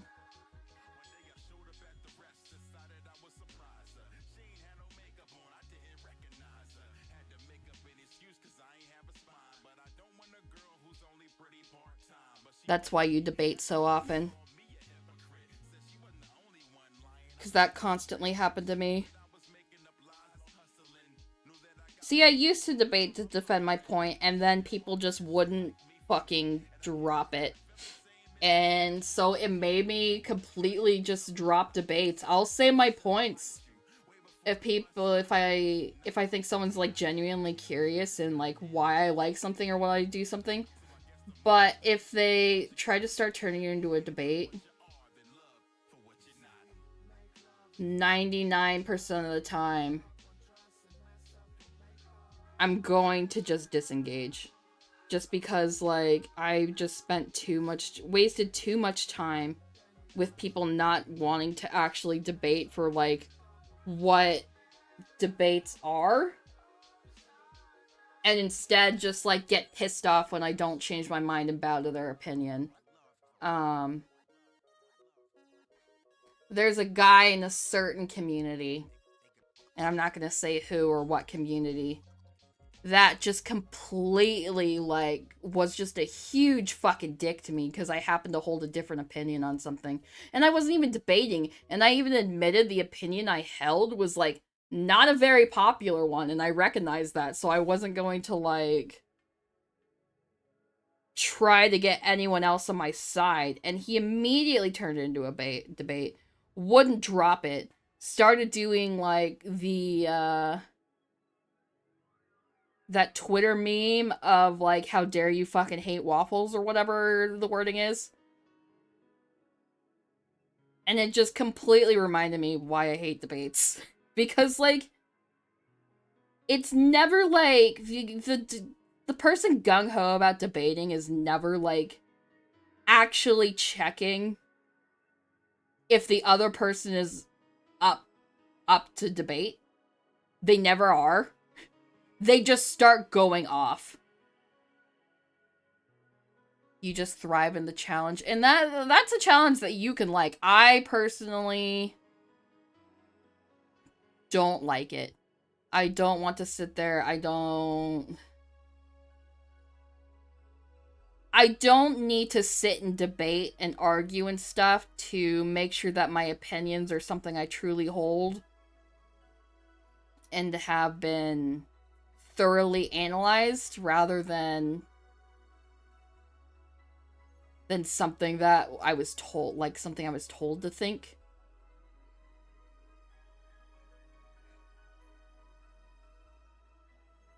I don't know. I guess I just, like, I can do, like, if I'm up for debating, I can do it for a max of 5 minutes before I get, like, extremely exhausted mentally and emotionally from it, just because, like, that's how much I don't like debating all that much. I don't know if this hat looks any good.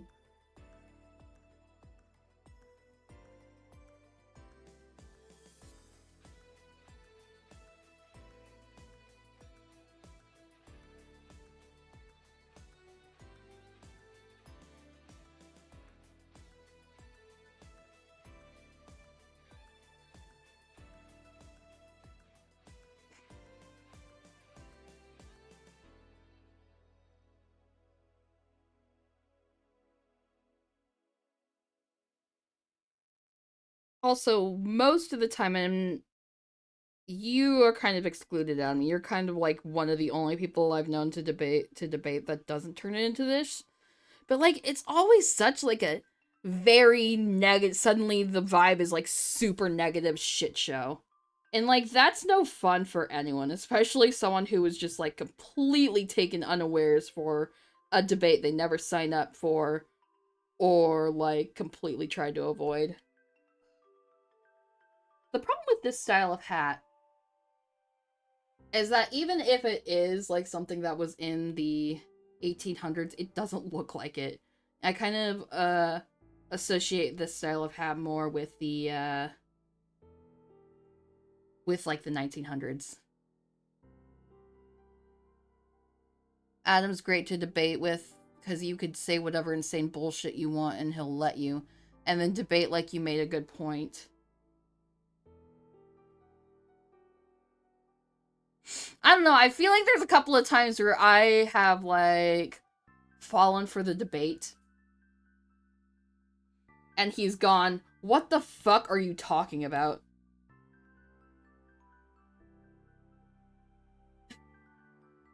And I know for a fact, Quinn, or actually, whatever, people can know your name, sorry, I doxed you. I know for a fact that you've debated Adam on some shit, and I just immediately hear from the other room, across the apartment, what the fuck are you talking about? Because I will say that some of the things you do say are, like, completely... I could argue Don Draper could best Goku, and you'd argue in good faith how Goku wins instead of not taking my debate slop. Yeah, actually, if anyone has debate slop, it's definitely you. It's definitely you.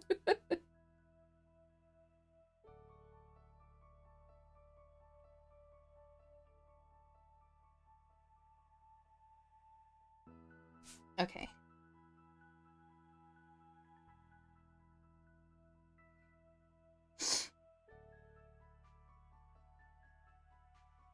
What the fuck is wrong with you is a rhetorical device, actually.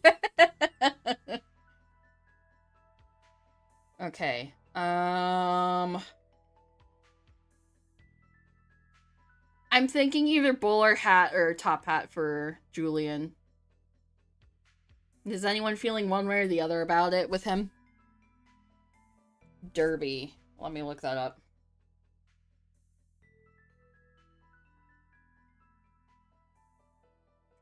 Debate you.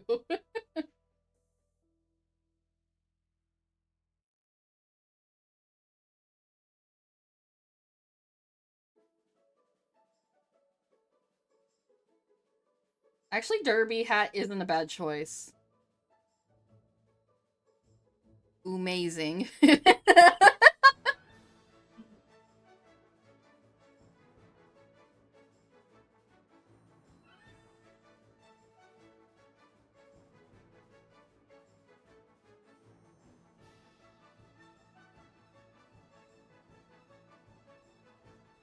Pronounced Darby. Okay.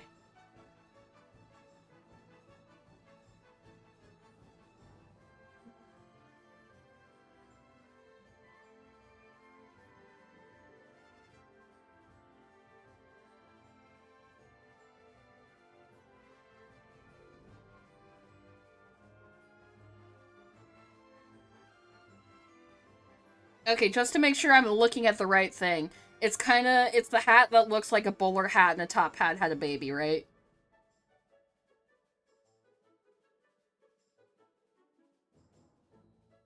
What? incestuous hat.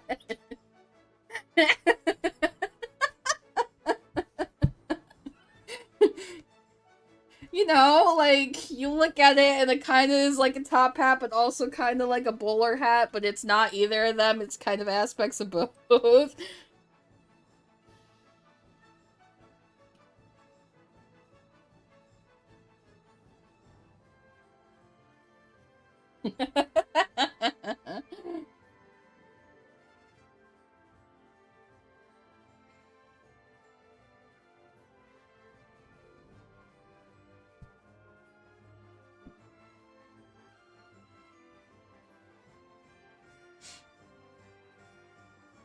I'm trying to see if I have any like images. Here, I'll just send the image on to the Discord so you can see what the hell I'm talking about. Yeah, yeah. It's like if a top hat and a bowler hat had a baby.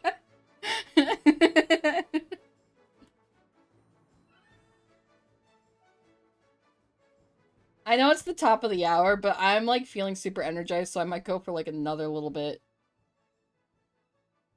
It's essentially a bowler hat with a thicker shaped brim. Fair enough.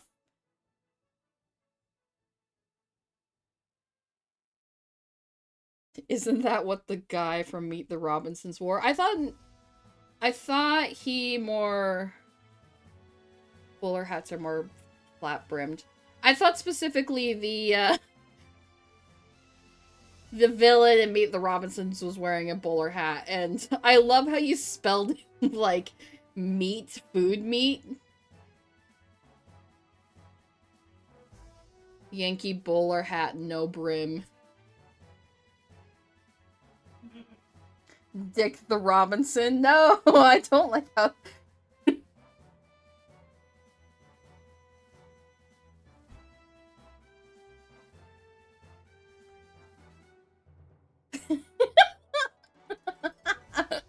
Sorry, when I was googling Yankee bowler hat, I accidentally wrote Yankee bowler hate, and it was just like so many articles about the 10 most hated Yankees in the world, and you could just like hear the fuck yous in the titles. It just tickled me.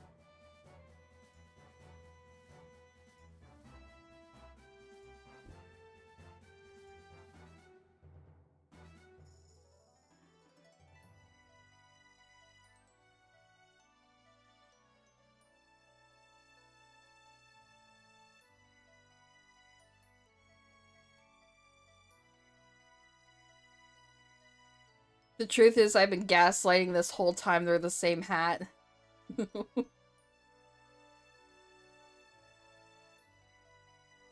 I could see that, yeah. They're just different styles.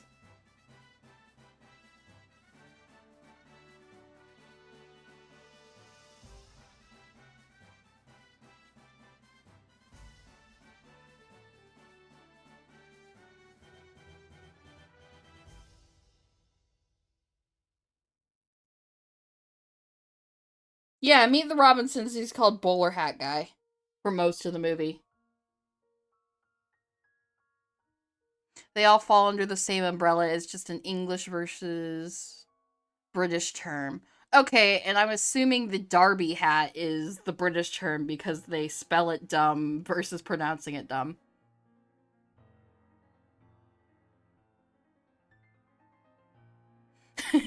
Hey, when you speak, I can hear you from your room before I do on stream. Can you reverse this so I can hear your recording first? And you IRL second? Okay, but first things first, we're going to need a very long hallway. A very, very long hallway.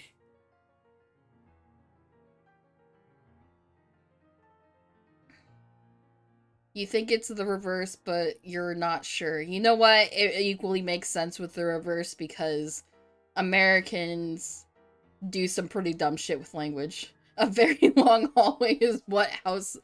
Oh, excuse me. Hoist of Leaves is about. Hoist of Leaves, is that the Temmie version of House of Leaves?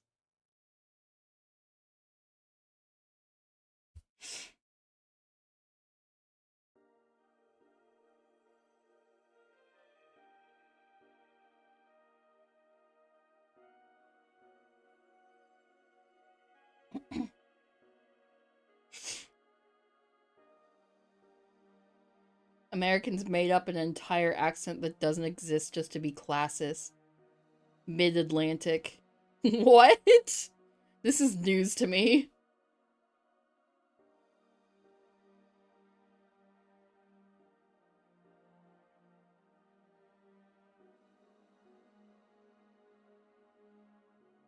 No, transatlantic, one of the two. Alistair Hotel. Like the vampire from Baldur's Gate 3.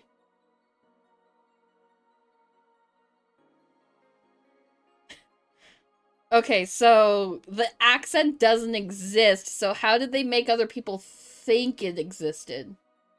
Or was it just like they pointed to some random dude regardless of the accent, like if they had Russian or like Brooklyn or whatever accent, it'd be like, that is the mid-Atlantic accent. Fuck you, Brits, or whatever. It's the American accent that sounds vaguely English. Okay, so like all the...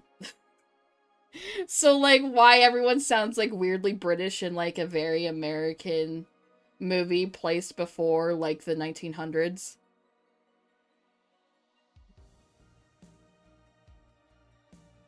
It only existed because it was propagated in movies. Yes. Okay, yeah, cool. I called it. Alistair Has-Been Hotel speaks it. Oh, okay.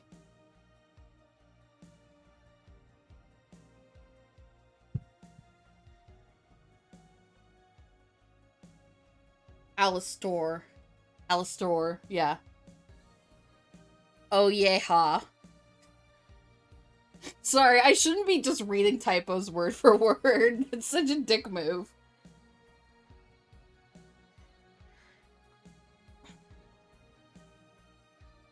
You forgot the at sign. Oh, at Yeha. Is that better?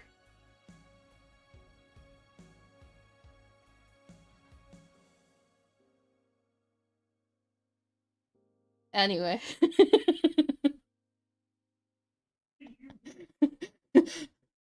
That Yeha is my band.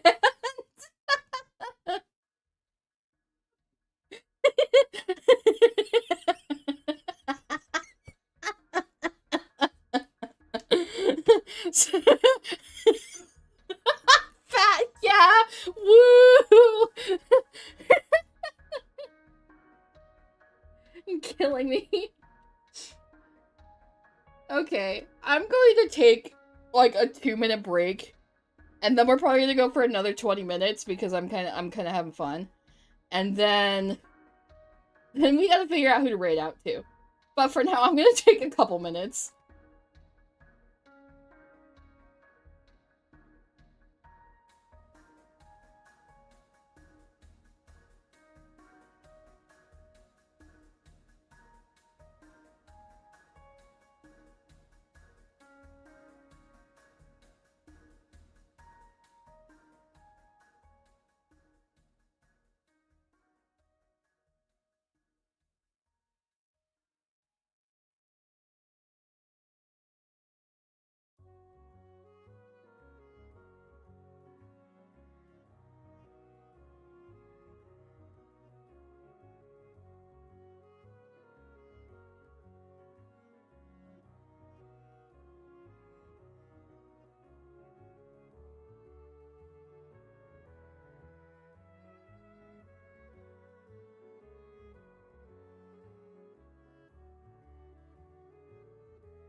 Alright, I'm back.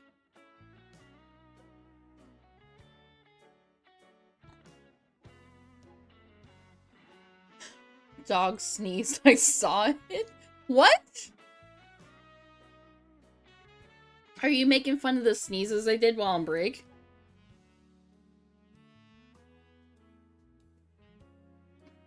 No, you're not a dog. Unserious comment. I don't know what's going on anymore.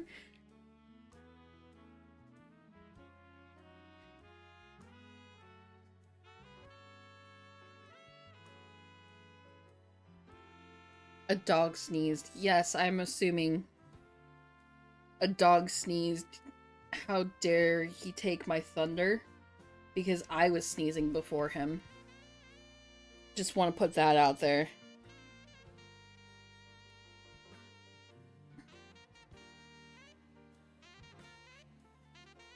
It's not about you, it also happened before you. I'm sorry. I'm sorry. It is now the dog show. I will hand it over. If you want, we can give him the mic and he can just take over. He'd probably immediately get like 100 CCV. You were competing with a puppy and losing. I mean, that's what happens when you try to compete with a puppy. You're just gonna lose. There's no winning. Yeah, you'd watch a dog. Like, honestly, like, if there was another stream going on and the dog was, like, doing the same thing I was doing, you'd be like, oh, shit. That's pretty sweet. Hell, if a dog was just, like, sitting there, like, with a stick and his tail wagging, you'd probably be like, oh, shit, I gotta leave Sparkly's stream because there's a dog. I'd watch a dog say, what's a dog? Are we asking a philosophical question and then Socrates or Plato or whoever came out, I didn't remember the philosopher, with a plucked chicken and say, behold a dog?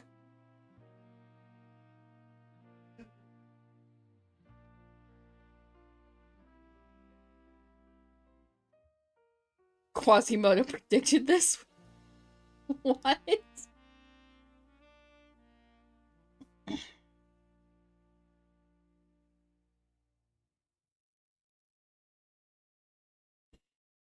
Can I just say that, like, when I'm energized still past 4 hours, the stream gets really fucking dumb and I appreciate it. I'm gonna be real with you, like, I looked up, like, a couple of YouTube videos on how to keep talking when no one was talking to me on stream because I wanted to, like, do better. And I feel like I've accomplished some of that. I did not get nearly enough material for the amount of time that I was on, but I had a good start, I think.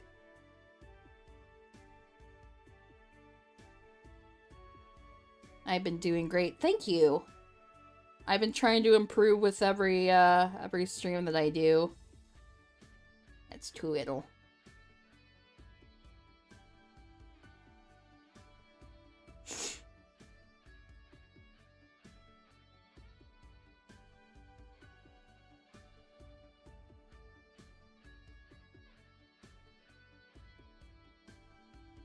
And I think next time we'll start a new drawing, so I'm probably gonna finish this one off stream. But we'll see. We'll see how much I get done. That being said, actually, is there anyone online? Because no one I really actively follow is streaming. I know a couple of them talked about it, but I don't think it's happening tonight, or at least not by the time I'll want to quit. Misha Pion is a bunny tuber. She's on. What's Misha Pion like? I don't think I've ever heard of her before.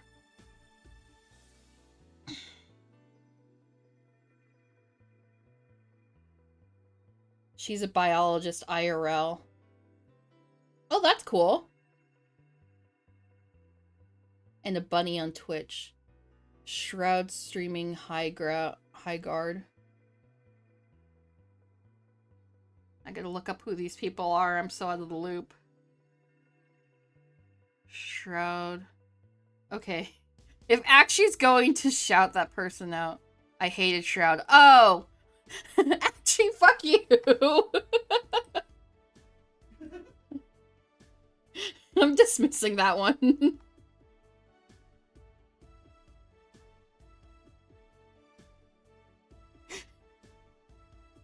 You think you're so funny, actually. You think you're so funny. You know what? You know what? Here's my end of stream plug for anyone who may be watching. And this is just a reminder for those that don't know, actually also streams. They stream RuneScape and Darktide and Helldivers. And they have a funny little they have a funny little redeem that makes them do squats, and it's only 777 channel points. And if you follow them, you're already halfway there. You got 300 points. And so there's no cooldown timer on this. Just gather all your friends. Just gather all your friends and make them do squats. It won't let me. It won't let you ban me. Yeah, good. You can't ban me on stream. Like, you can ban me from chat, but you can't ban me from, like, my own stream. I'm speaking. But anyway, there's no cooldown on the squats. It would be really funny if we could, like, all work together and make Akshi do, like, you know what, after at this point 150 squats in a row, they would die, but it would be really funny.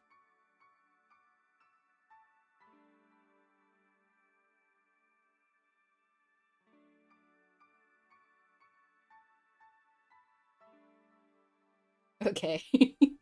We got way off track here.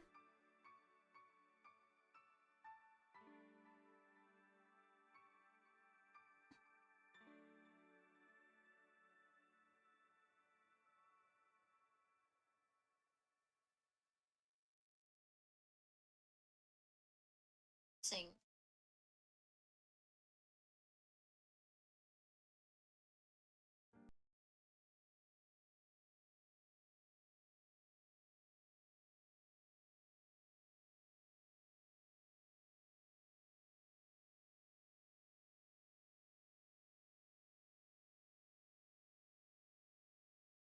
Well, okay.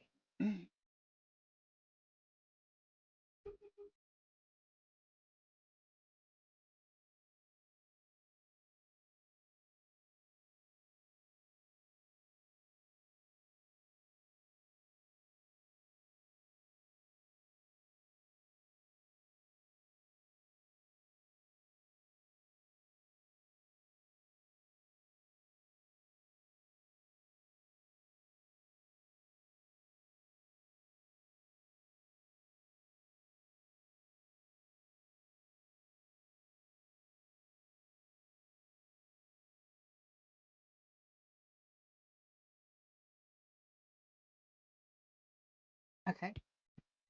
I'm going crazy trying to fucking draw this hat. I think that just, like, means that I need to, like, just do crazy, lock the fuck in, and just do this off screen. Either I will have this finished or it will be coloring next stream. I'll decide later unless you guys, like, feel very strongly one way or another about it.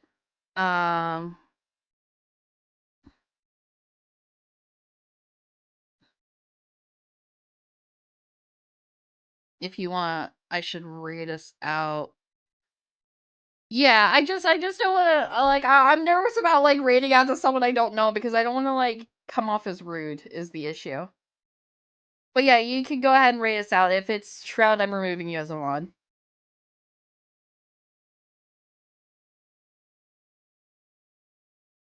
You sent a hat request.